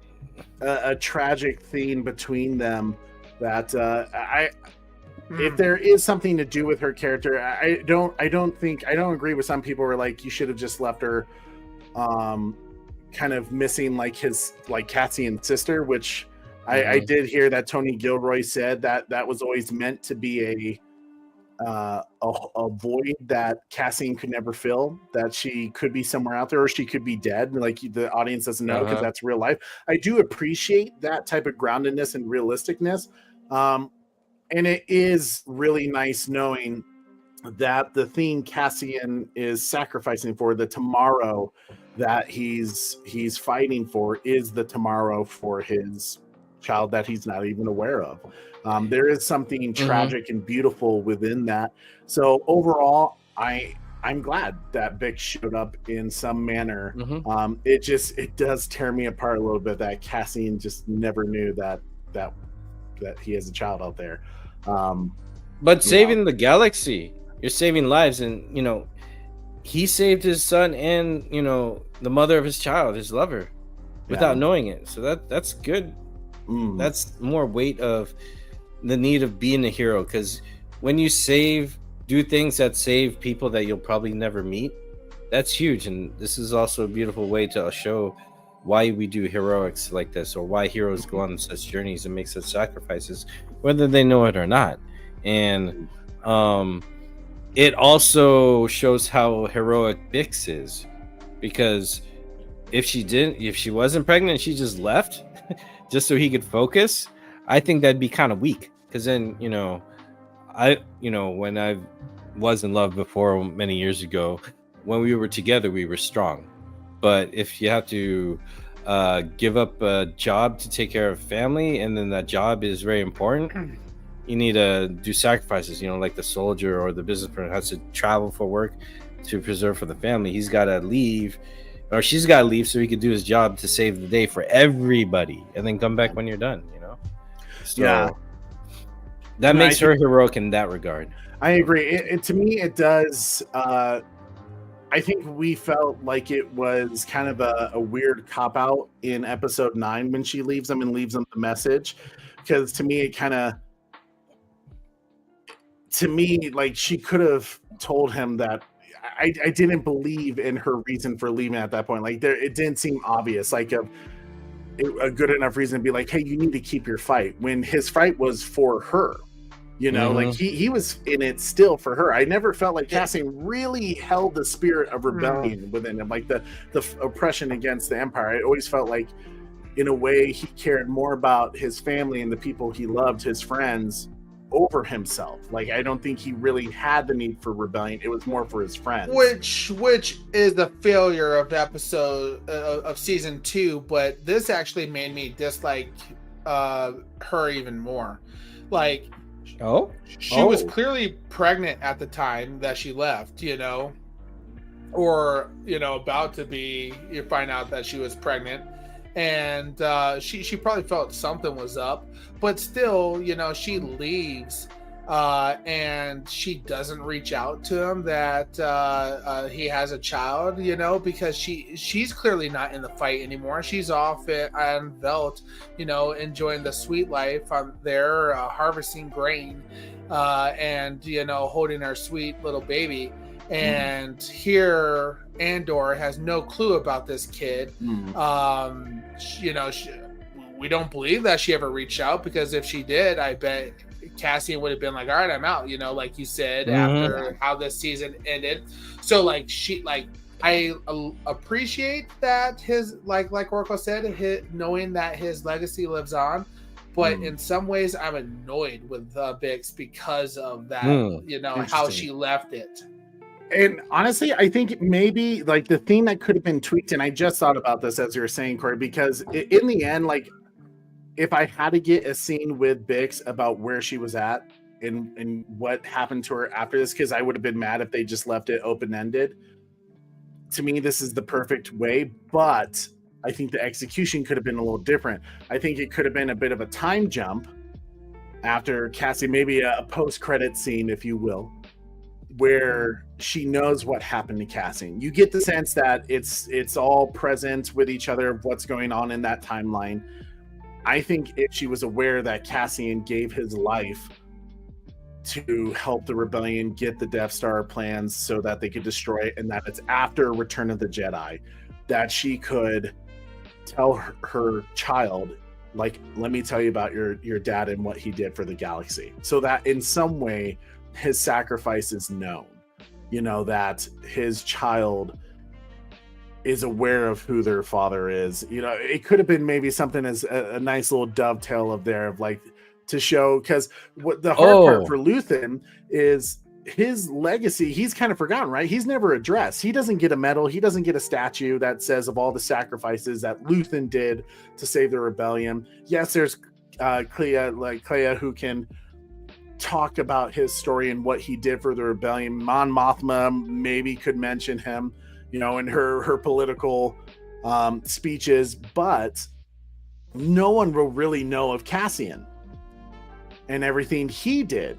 So I think to give us something like that, give us that little cherry on top of that, the fluff, the happy ending, the hallmark ending, if you want to call it, even though I get that in a way, maybe that ruins Andor, because it was never meant to be a hallmark ending.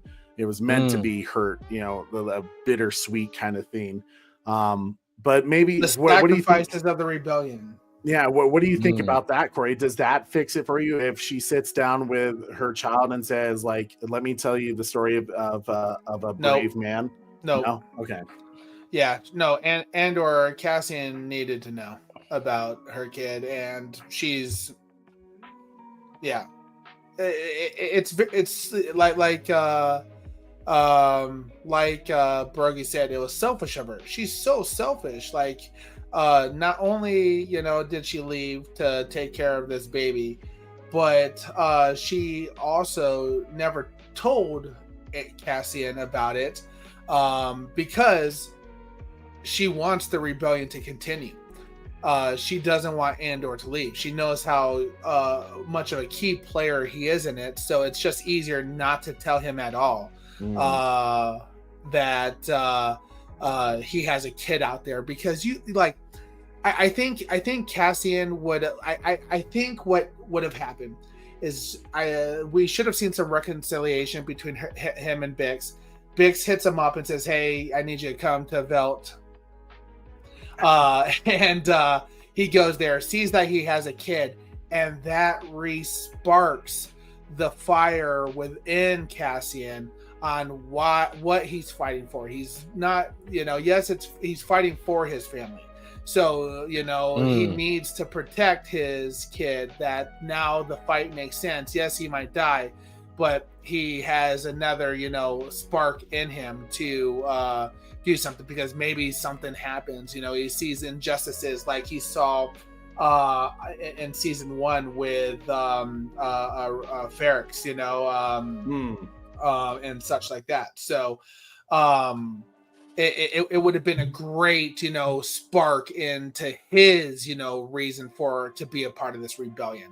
So no, absolutely not. I think it's okay because I'm wondering if Bix knows her man to the point where she doesn't know how he would react, and that might change his duty for the rebellion. That's the only thing I can understand of that. It would be another thing on his mind, holding him back. And, I think so. Yeah, I think there's she's recovering from trauma. She has her PTSD, recovering from other stuff that she's been addicted to and been through with torture. So I think in her headspace, she's trying to do the right thing to support him, and sometimes she's got to be from a distance. And I think in her mind, him coming back, that would be the reward to show the son to him.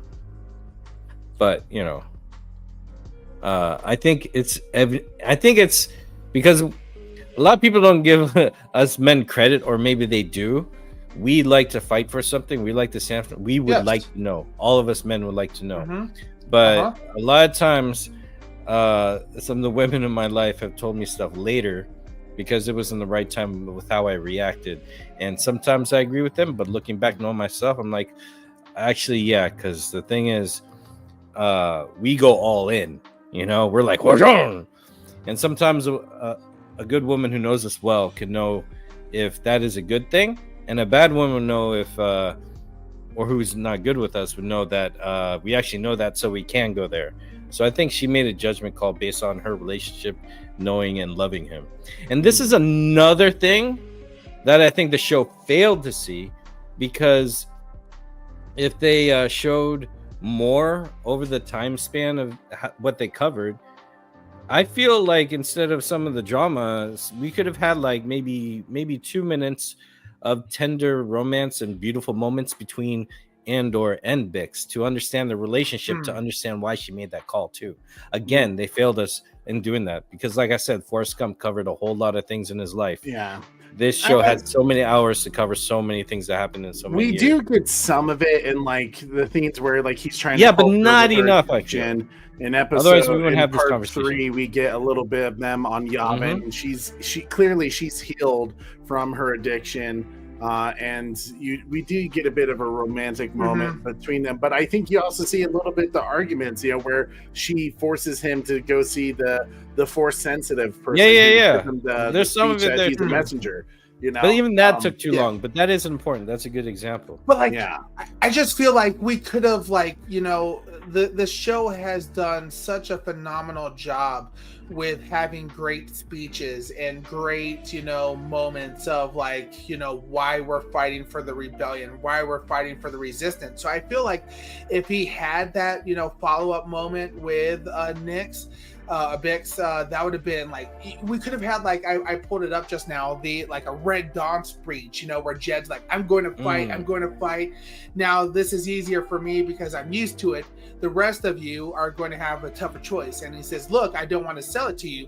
It's too ugly for that. It's ugly and it's hard. But when you're fighting in your own backyard and you're fighting for your family, it all hurts a little less and it makes a little more sense. And for them, this is just some place, but for us, this is our home. So I feel like, we would have gotten that, Andor has always kind of been since episode 1 kind of thrown into all of this. And he's just kind of working his way through the rebellion right now. But it could have given us, okay, this is Andor's, this is Cassian's why. And we know that they do banner dialogues in this season, and it was a missed opportunity for Cassian. Bless you. Thank you. I agree. I think there could have been something a little bit more, because I'm still a bit confused on what drives Cassian's rebellious motive, especially when they threw so many curveballs in episode 12. Well, it just seems like any opportunity he got, he always was looking for the way out eventually, like anytime he said, hey, I'm done, I'm out, or let me be. Like, let me just live my life. As well as family is clearly important. He's looking for his sister as well. Looking for his sister. Where And is she? honestly, I think that the fact that they reintroduced that in the final episode with the nightmares that he has, I think was a missed opportunity as well. Because if you were going to It was a leave that slap as in a our void, face. if you were going to leave that as like something that just never gets resolved because, hey, that's life, I can believe that. I can be game for that. However, show us how maybe make that his thing, where throughout the season he keeps wanting, like, I want to go find my sister. Like, I've done everything I can. Give him that thing where he finally says, and he becomes at peace with it, where he says, okay, like, there's something bigger here that I can be a part of that is going to be more important, like saving the galaxy from the Empire. Give us that moment where he realizes he has to let go his sister, and it's just something that's just always gonna weigh heavy on him. And maybe that's the thing that gives him peace, is that if I can make a galaxy that's safe for her, wherever she is, maybe I can give her that. I think then that storytelling is a bit redeemed a little bit. It's a void we can accept that he misses out on. Because like Super Bro Corey said, there is, and I think what Brogu was saying in the chat, this Star Wars Andor is without a doubt some of the most complex and best written dialogue for Star Wars. In the history of Star Wars, whether it's Disney, whether it's George Lucas. The speeches, especially in season 1 with Luthen and Andy Serkis's character, were some of the most powerful things ever. Even beyond Star Wars, beyond the sci-fi genre, just in TV speeches, And when you have those moments that are so powerful, those peak moments, it makes the valleys even deeper. And I think that's the problem, is that season 2, we had some peaks, but we had a lot of valleys that made it really obvious compared to season 1 of where they didn't quite hit the mark. I'm not saying it's a bad show. I would watch Andor over Acolyte any day of the week and twice on Sunday. I would rather watch Andor. I would rather watch Andor over the Boba Fett show. Even though Boba Fett's one of my favorite characters, I just felt like that show became Mandalorian spinoff. But there was moments where like you're getting such good stuff that when they stopped delivering, it was like, oh man, unsatisfied. I don't know. So let's go into that real quick. So we got into the end. Some people get happy endings. Some people didn't. The droid is happy. He's living without Cassian. He finally found a friend. That was heartwarming. I'll take that ending. That was cute. I liked it. I don't want anything to happen to that robot. Nothing happened. Nothing. But we've now come to the end of season 2, right? This is the end of the series. We're directly into Rogue One. Did season 2 live up to the hype of season 1? Nope. Okay. It's simple. The 3-part thing I think was great because it didn't. Imagine if we had to deal with this weekly basis. I probably would have pulled Orc and Beans and not make it past like the 4th episode.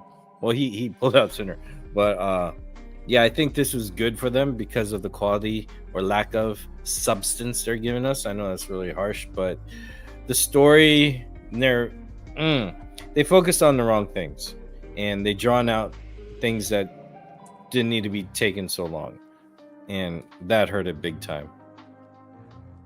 Okay. Super Bro, your thoughts? Bro, no. This was it was horrible. when I think about it, and when I really started to like look into it a little bit more, looked into our season 12 episode, or season 1 episode 12 breakdown of everything like that. Re-looking at the Andor season 1 episodes versus Andor season 2 episodes, like I mentioned, we wanted to see that more formalized rebellion, coordinated attacks. We wanted to see the Empire strike back harder and with more brutality with the against the rebellion and everything like that. We wanted to see them really gear up for Rogue One. Koj mentioned that he wanted to see more Star Wars like Rogue One characters in season 2 and build more on them. He like that Jedha Imperial pilot and everything like that, seeing maybe what's going on with her as well. So even you, Trey, you said that you wanted to see that. And another big thing was the Cassian search for his sister needed to be explained, is what you said, and needed that to be chapter closed. You also mentioned in your season 1, end of season 12 or episode 12, that you were really annoyed with Surreal Karn at that point. You said you need something nuts to happen to him in season 2. You said that it needed to be so much more than just saving Deidre because he had a crush on her, that like we saw in season 1. So we get all that. So like I was listening to those reviews that we had there, and one of the last things that I heard, Trey, is another thing you said is you wanted to see more pushback and savagery from the Empire as well. Then, of course, like always, we ranked our episodes. Now, I looked back real quick. Season 1, episode 12 was Rick's Road. Orc gave it a 9.6. Savage gave it a 10. Koj gave it a 10. I gave it a 10, and Trey said, well, I'll actually get to what Trey said here in a second, because then you did not give it a 10, of course, but you said you liked another episode better in season 1. So I looked at it, and you said, what episode did you like the best in season 1, Trey? It probably had something to do with Luthen's speech. You said actually it was episode 10, One Way Out. So you liked episode 10 the best. Where they broke out. Where they broke out. So then I looked at it, and so then you finally gave it a 9.6 score. So your breakout was your favorite episode. So get this, Trey. In season 1, the last 3 episodes was 10 was One Way Out. Then, so we saw, them get out of there. The next episode was a little bit slower, but it was still Daughter of Ferrix. So Cassian breaks out. He's a fugitive again, and he's trying to make his next move. That's where we get Luthen and him and everything like that again. But then episode 12, Trey, is Rick's Road, where Cassian returns home to Ferrix, and we see her populate in that, the hologram, and she like gets people all riled up and that great speech that she great had. Speech, and it's the spark. It's the spark of the rebellion. That like I just got chills thinking about it. That's where we were in season 1, episode 10, 11, 12. That's fair. There wasn't really a moment like that, was there? I looked at. I have IMDb. something to add to that when you're done. I looked at IMDb. The last 3 episodes was a top rated 9.5 with 23,000 votes. 8.4 for 11 with 14,000 votes, and then Rick's Road was at 9.2 with 18,000 votes. Now, when we look at what we just saw with 10, 11, 12, and I'm not going to, I'll tell you, like, for transparency speaking, I will share those scores for season 2 for 10, 11, 12, but they don't have nearly as many votes right now, and obviously the scores are insane. I did see that. And I yes, was shocked. the scores are insane. People are saying 9.6 for Make It Stop in episode 10. Season 2 episode 11 is a 9.5, and season 2 episode 12 is 9.6. So clearly this wasn't for us in that sense, and again they're all under 10,000 votes still, so things could change. It could be a lot of hype from the people who did watch it and the loved. chills, like yeah,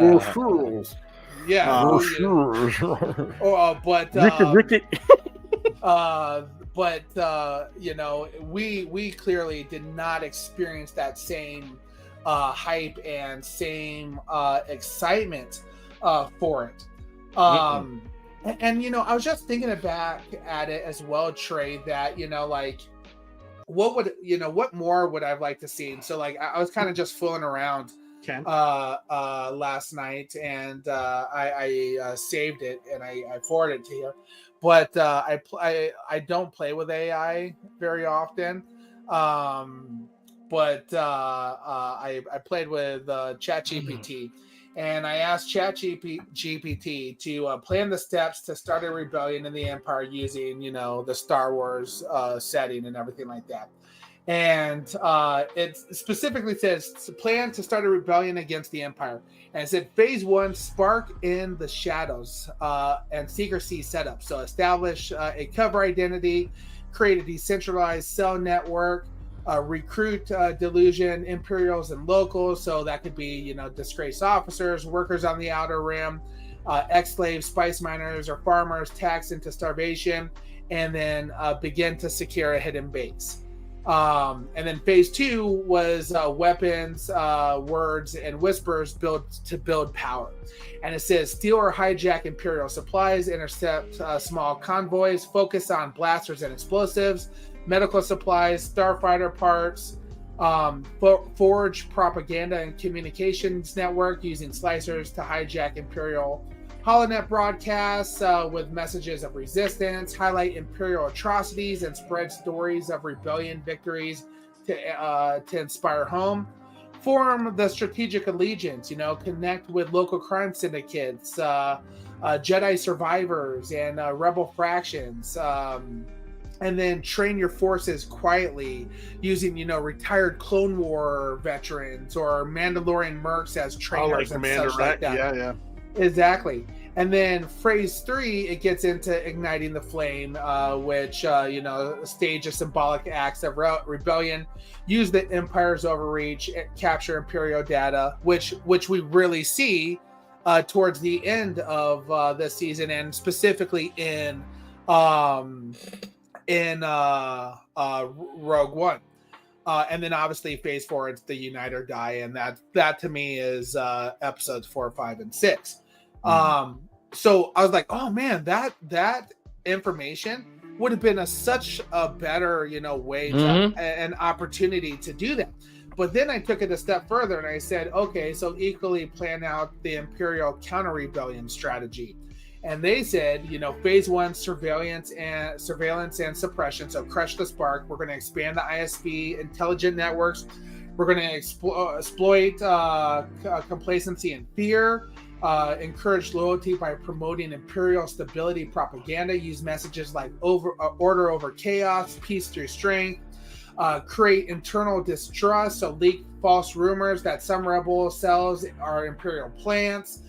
Use psychological warfare, use local governors and mobs as enforcers. Phase 2 was coercion and co-option. So you're strangling the roots. You're, offer amnesty to early defectors. You're launching targeted strikes on rebel supply lines, undermining rebel morale with false flag operations. So you're staging fake rebel attacks on civilians, then broadcasting the footage galaxy-wide.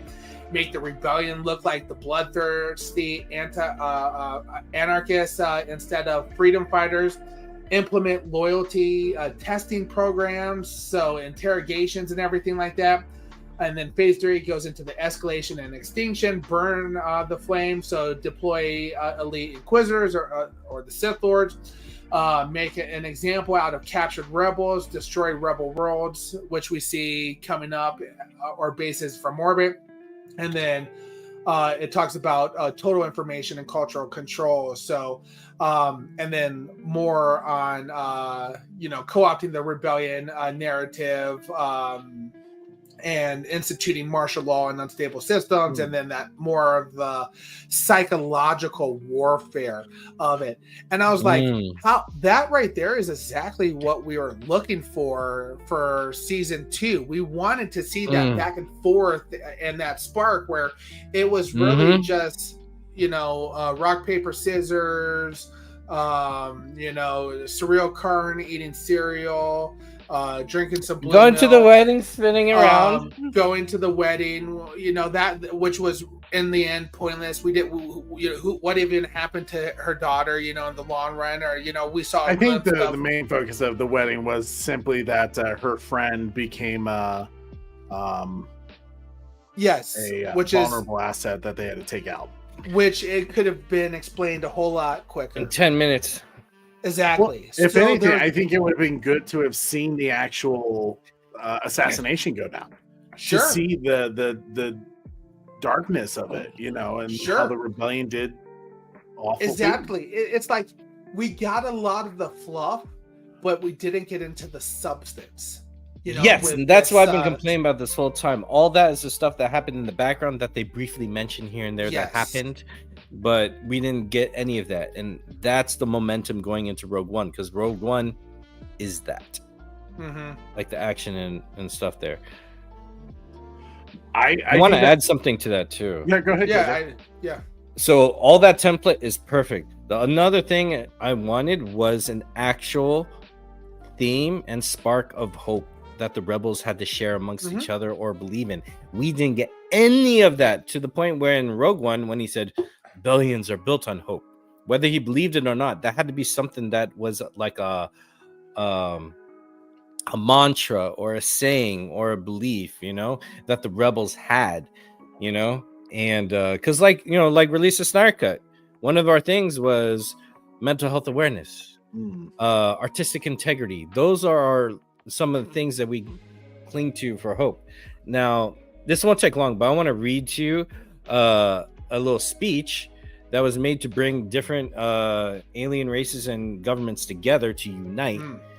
And this is from a different universe, but this is something I was hoping we would get in Andor regards to hope, and I'll read it. This character says, "The universe speaks in many languages, but only one voice. It speaks in the language of hope. It speaks in the language of trust. It speaks in the language of strength and the language of compassion. It is the language of the heart and the language of the soul.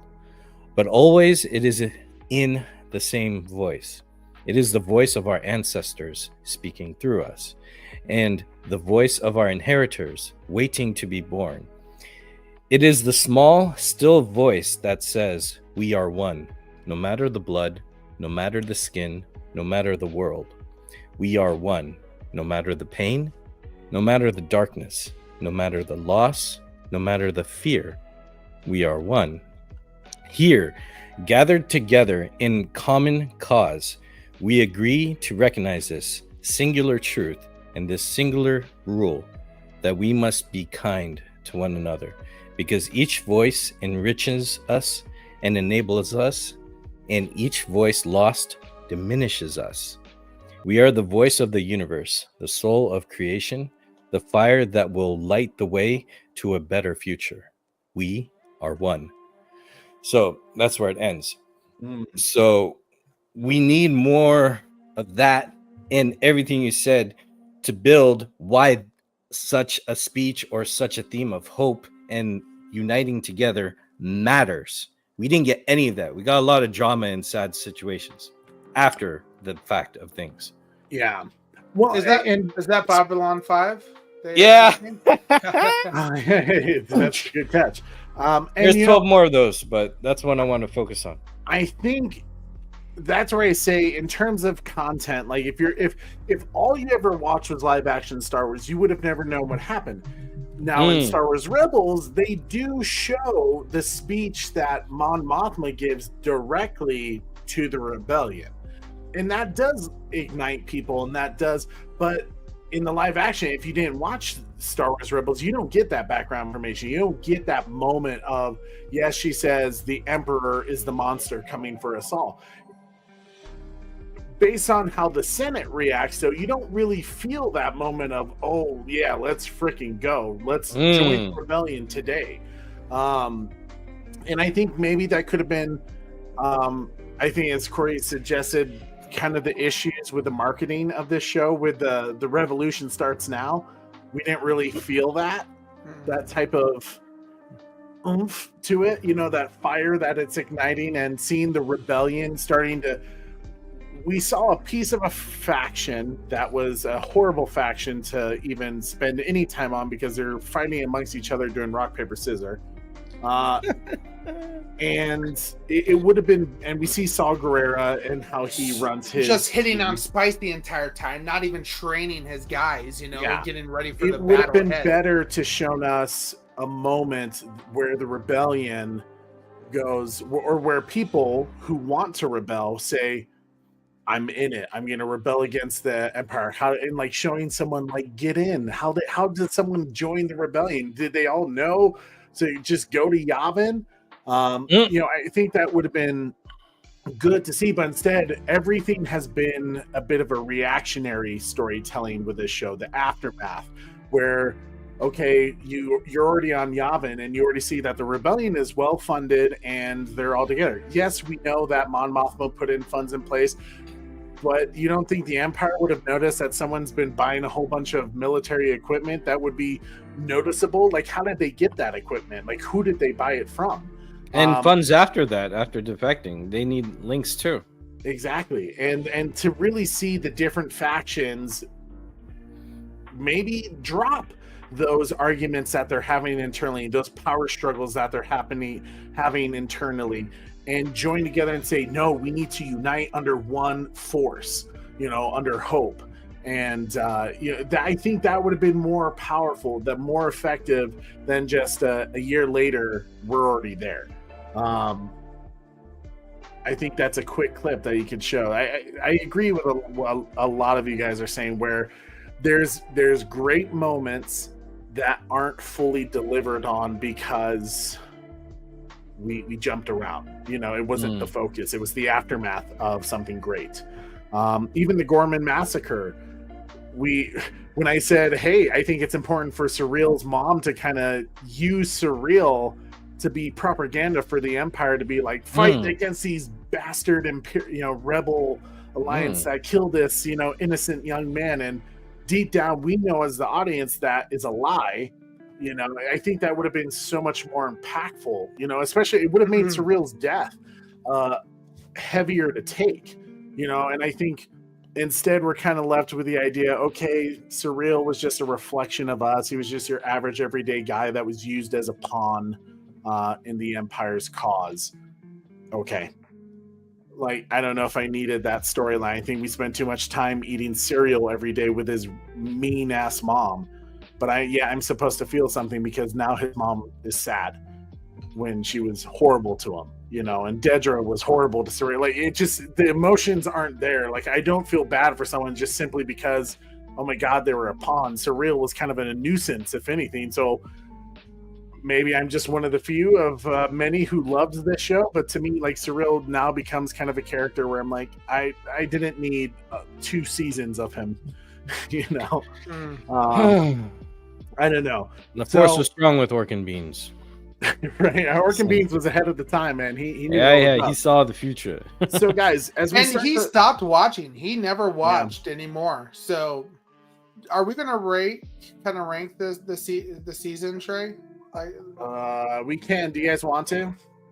Sure. I feel like because you brought it up, you go first, then Koj. I have to go first. Okay. Well, okay. Do you want me to go first? I'll go first. Oh, because I will go first. I just like I guess without giving too much information, I'm going to go pretty bad on my score, and I don't want any of that to influence you guys. It won't influence me because I think I'm in the Everyone range. speak your truth. It won't influence you, Koj? No, I already got it in my head. Perfect. So how I kind of took it was this entire, we had so much hype and build up after those last 3 episodes of Andor season 1. Like I said again, with One Way Out, Daughter of Ferrix, and then Rick's Road, where they started the rebellion. This season definitely did not deliver at all. In some ways, I sadly believe that Andor season 2 lost a lot of its grittiness and grounded tones. It had tons of pacing issues. Character arcs became stagnant and regressed a lot. And one that I feel like was a major one that was stagnant was Cassian Andor's. He was a side piece in a lot of the episodes, as well as Luthen. Some of the greatest portions of season 1. We saw Mon Mothma regress at the very, as well, after that amazing speech against the Senate as well. There was a lack of payoff to each of the episodes and 3 story arcs. Poor planning, 100%. It was very disconjunction, multiple writers not knowing where exactly it was going. It wasn't great there. But more the biggest thing with these, especially 10, 11, 12, it was an extremely underwhelming build up to Rogue One. So when I look back at the list, I think there's probably only 3 episodes that I truly enjoyed or liked in the season.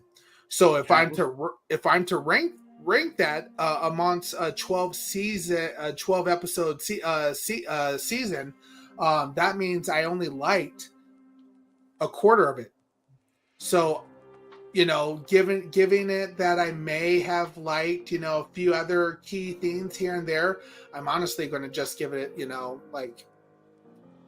I was thinking 2.5, but now I'm thinking maybe a 3.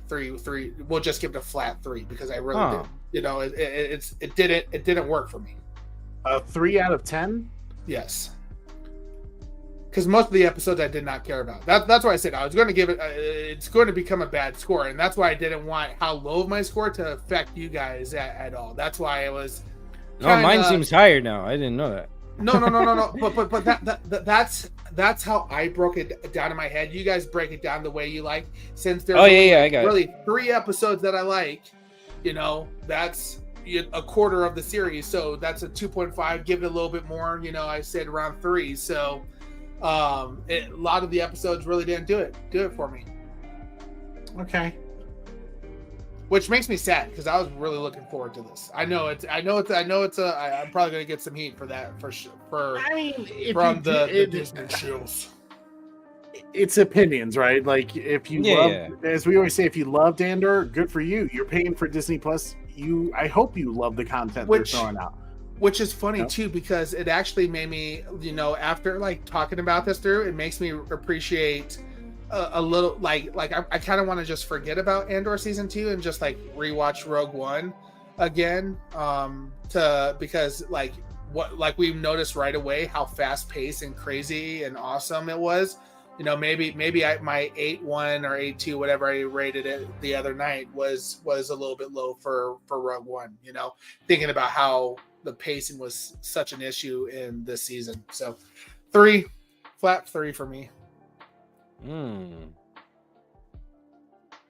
Okay. Koj. 4.6. What was your score beforehand? 5.1. Okay, Or see, that's why I didn't want to 4.2. do. Yeah, that's No. why I didn't want I to do put 4.6 because with a 4 and a 6, it has the makings of a 10.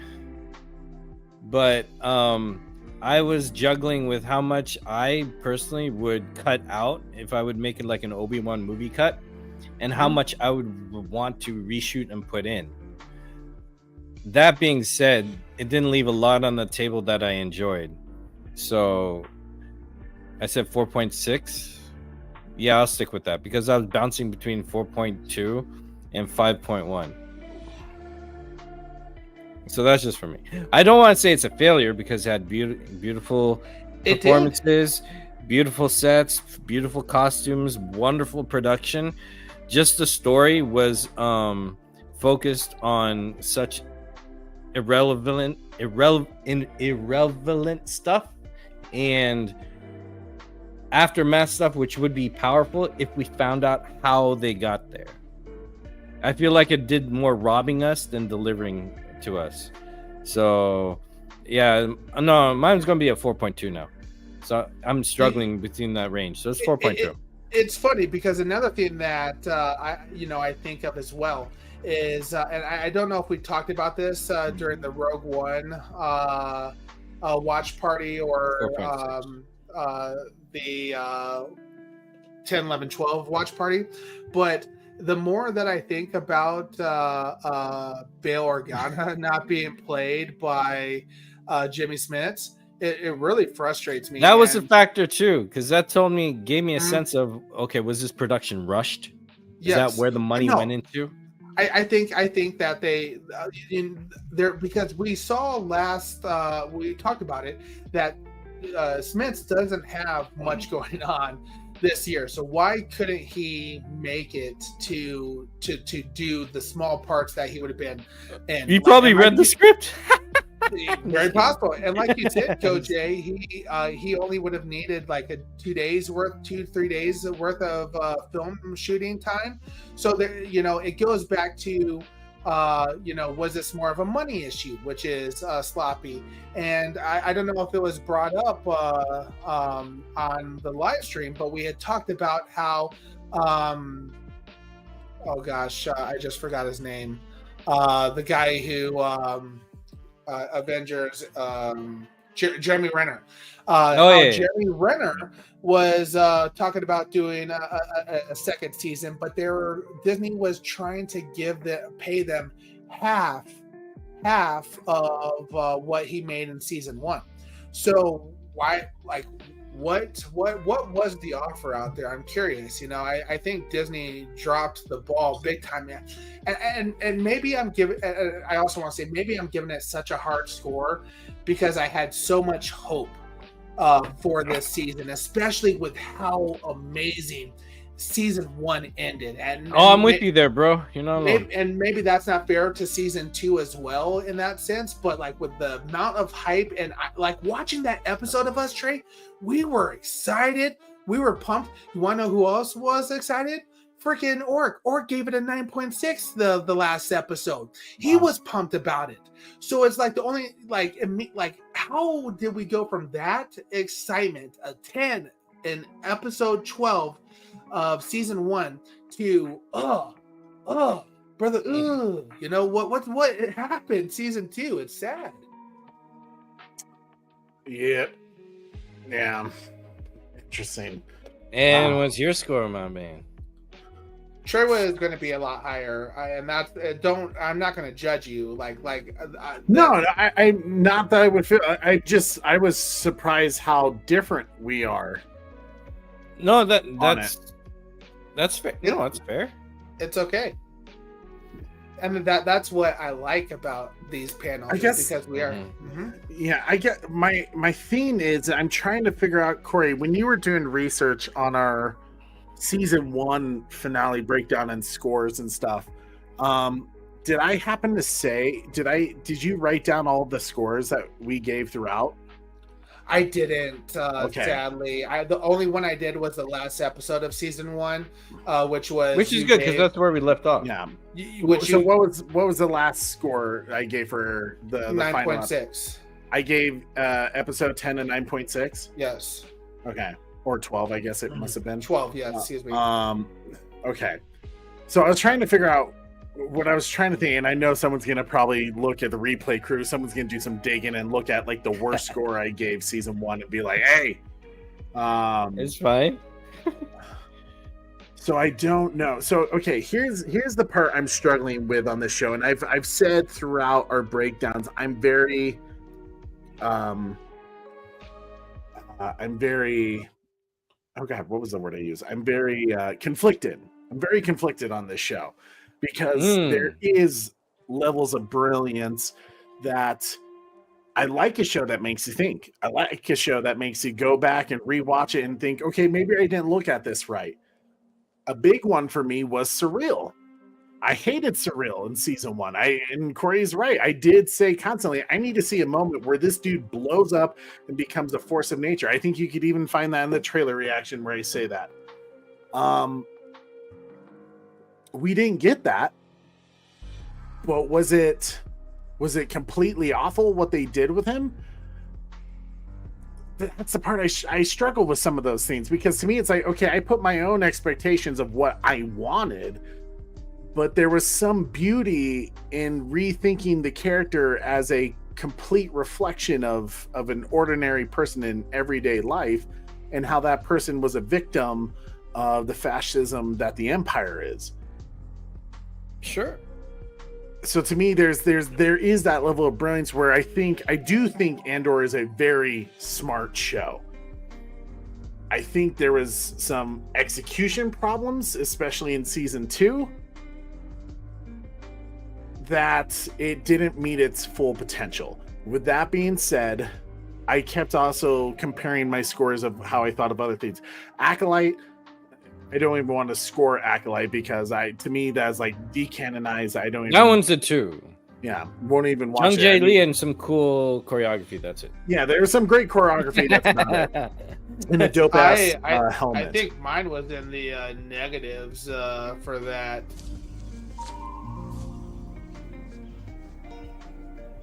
What the fuck is this piece of shit? So here, I'll explain my reasoning for the score I'm going to give. Sure. I looked at how I was thinking was I was comparing to other Star Wars shows I've seen, especially recently. Skeleton Crew. I did like Skeleton Crew, but I'm a little unsure about Skeleton Crew if my score really adjusted was the fact that it came directly after Acolyte, and anything that wasn't Acolyte would have just been a breath of fresh air. You know, it's just like, this is great. Finally, something that feels like Star Wars.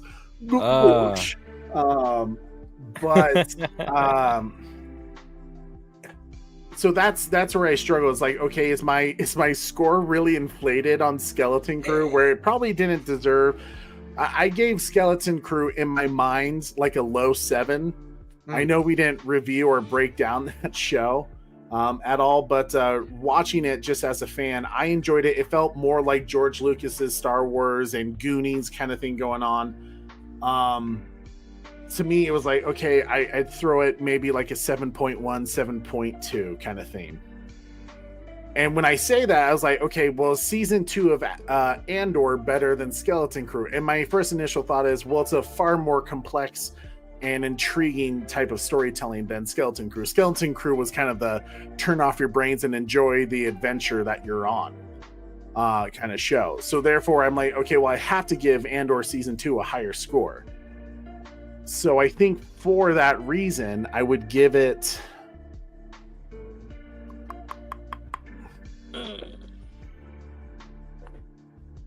I'll give it a 7.4. Yeah, I'll give it a 7.4.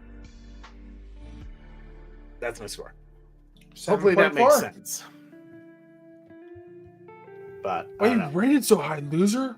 Wait, gosh, dude, you're shit. Oh God, you just like whatever Disney throws out. Would you give it, Corey, a 3? Yeah, I gave it a flat 3. Flat 3. So yeah, so what's the panel average? I'm trying to do it right now. 14 over 30 times 100. I'll be curious. It's probably gonna. I mean, I guess it's probably a 4948. Yeah. Together we're 4.9. Okay. I'm I like good at that. math. So, what was your score again, Koj? Mine was 4.6. 4.6, and what was Trey's score again? A 7.4. Okay, I'm gonna Trey. Will you go through and read the chat score. chat scores? Okay, so for our battalion chat, first off, Brogu says, Mon Mothma has been shielded from the violence of the rebellion because of the position that she had in society. When she saw Cassian shoot her driver, it shocked her. Yeah, I love that. Like, I agree. One of the reasons why I thought so highly of Andor, especially in season 2, is whether the storytelling hit the mark, the quality of the entire show was some of the best Disney Star Wars has ever done, from CGI to cinematography to acting performances. It is just one of those things where I easily will say that the sets, production design, costume designs, it is up there for one of the best quality shows. I agree. Wise and performance wise. Brogu says, I think so. Orcord Surreal got on my nerves, says Brogu. Yeah, I think he got on a lot of people's. All right, so the scores. Kaiju Crazy Craig Roland says 7.3. Good Soldiers Follow Order said 8.4. Dark Jurassic said 8.6. Brogu said 8.5 out of 10. Wayne Enterprises said 7.2. King Donkey Kong said 6.9. Naughty. Probably my favorite score that I've ever seen in my entire life. Darth Starkiller Unleashed 8-3PO. That's awesome. Clever Girl 186 says 7.7. Trevor H said 7.5. Carrie Kelly 8.5.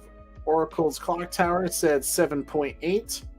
Red Hooded Outlaw said 6.3. Beyond the Night said 7.1. Joker's Wild said 6.6. 9 Lives in Hell here said 7.6. And I think people were just commenting your 6.4, Corey. No, that's that is his score. So yeah, or did you say 4.6? I can't remember. I was 4.6. Oh, okay. Pred Alien said 6 out of 10. Dean Classified said 7.2. Restored Snipers also being funny, saying 6.4 D2. All right. 6.8. Bat Fanatic said 7.4. A lot of people said they're surprised by your guys' scores. I am too. Darth Acolyte says -1,000 for Acolyte. Poor Acolyte. I overscored Acolyte with the 2. Yeah. Sin Havoc, what's up, man? It's good to see you. Great to have everyone here.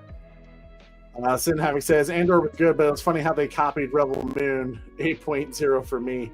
That one particular planet that Bix is on is questionable. So, in kind of like in theme with what Koj did there with averaging our scores, what was our average score? Like 4.9, if my math was right. I did percentage, and then it carried a point. So I just did an average of the entire battalion score. So the battalion score comes out to a 6.488 Nice. Well done, battalion. Wait, what's the score? 6.48. 6.48. So I mean, I still feel like we always say anything above a 5 means it's worth watching. So 6.5 essentially is a solid score still. It's still worth a watch. It's still worth enjoying. I feel like Andor could be one of those shows. I do get this sense. It could be one of those shows that 4.5, my bad. It will grow with love over time. Because I think people will peel back the layers, the the symbolisms, the metaphors, the deep callbacks that are hard to catch at first. Yes. And it will be more appreciated over time. I still think there are a ton of issues. I don't think it's a perfect show by any means. I think it could have been done better. I think things were rushed. I did not like this formula of 3 episodes weekly year. Would you have liked it for season 1? I think it would have been great for season 1 because I season feel like 1 would have made more sense from how far out we were from things, and we did talk about how Andor season 1 did have a 3-episode formula where it was doing a slow, fast kind of thing going on. So they kind of, they didn't really keep up with that formula. No, they broke it with the prison one, which is great, which made you feel like you're in prison longer. Yeah, true. So I like that they did that towards the end.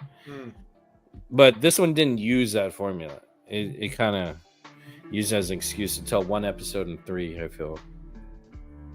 Okay. Hey, look who's back. The butler. Hey, buddy. Good morning. Yo. Okay, he said he'd give it a 7.3. A 7.3? Wait, so were we the same? Oh, no, he was a point less than me. Okay. Well, I mean, I still feel like overall, whether we always say, obviously it's subjective. You guys either love it, you hate it, or is meh for you. Whatever your opinion is, it's great. We, as you can see, we all respect each other's opinions. And I feel like with this particular season, we had some pretty good debates because as someone who was as hard on Surreal as I've been, even I kind of said midway through after taking some time from the watch party of having the reaction that I did, where it's like, this is the worst character ever, get rid of him, to looking at him in a different way where I was kind of like, there's some brilliance there. I think I understand what they were going for. Because sometimes for me, it's the reverse. Yeah. And I think that's kind of the cool part is like each person watching it can kind of get their own experience out of it. And we don't have to agree with each other. Clearly we don't. Brings our average up to 6.57 out of 10 now for the battalion. Okay. So 6.6 roughly. Yeah. Okay. That's not bad. I appreciate that. As we start to wrap up tonight's show, Koj, do you want me to you let me know when you want me to play the All right, I will. So my channel. Oh, what? What do you have coming up? Oh yeah. So I'm just doing the usual. I'm going back with my art streams. I'm kind of on a hiatus, doing a lot of editing right now. But I got a lot of stuff coming your way.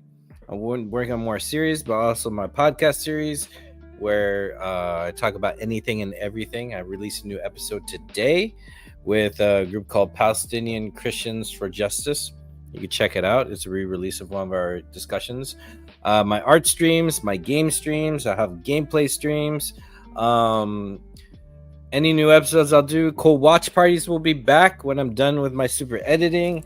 I'm trying to do a vlog series, but debuting next week will be the weekly episodic of the Tokusatsu co-watch party where you can watch what I'm watching with me and the Bat channel. Super Sentai Aba Ranger. It is coming out next Saturday, probably around 7:30 a.m. But it's definitely going to happen every Saturday. Times may change depending on what events are going on the day or whatever, but it'll be every Saturday morning here on my channel with the Bat channel. And we got a sneak peek just for you.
Yeah, let's go.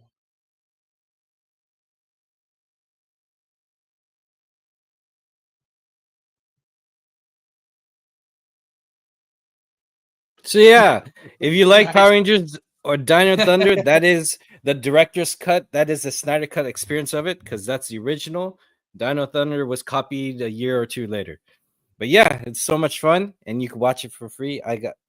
You have many options to watch it. Did I say for free? I don't know, maybe I did. But I have links where you can watch it with us, and it's a lot of fun. For free? For free or for free? Free, For free. Yeah, there's ways. Well, make sure you guys subscribe to our boy Cole J, because I'm so excited for Super Sentai again. It'll be great just rewatching it with you, dude. But we love you guys. Thank you so much. Replay crew, comment all the way throughout. I want to hear you guys' takes, whether you agree with us or you disagree with us, or you No, I'm not going to comment. I'm not going to comment on it. Yeah. Watch it. Abba Ranger. Yeah. I'm telling you, you got to watch Our Abba takes Ranger. are reaction. There's some good Our Corey takes and are I get great. in a very heated debate. Heated Very debate. heated. Heated. Very heated. Okay. That's all Super Bro Corey and I say. A very heated debate that almost broke up our channel forever. But thank you guys so much for hanging out with us. As always, it helps out our channel so much when you guys smash out, like, you share this video, subscribe if you haven't already, and hit that notification bell so you never miss an episode. You will do this. You will subscribe. Help us get to 10,000 so we can start doing charity streams. Do it. Just do it. And we love you guys. Thank you so much for being patient tonight. I know we started the show late, but that's why the battalion rocks, because you guys always show up no matter what. We love you. Be good. Be kind to each other. I'm going to go hang out with my kiddo now, even though she's probably sleeping. And I'm your host, Trey, with our Super Koj and our Super Bro, Corey. And don't forget to tune in weekly. Same bad time. Same bad channel. See you later, guys. Have a great night. Delta Squad. Play the Abba Ranger again as the outro. That was awesome. Why not? Boom. One more time with the Abba Ranger. Peace, everybody.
Abba Ranger. Yeah.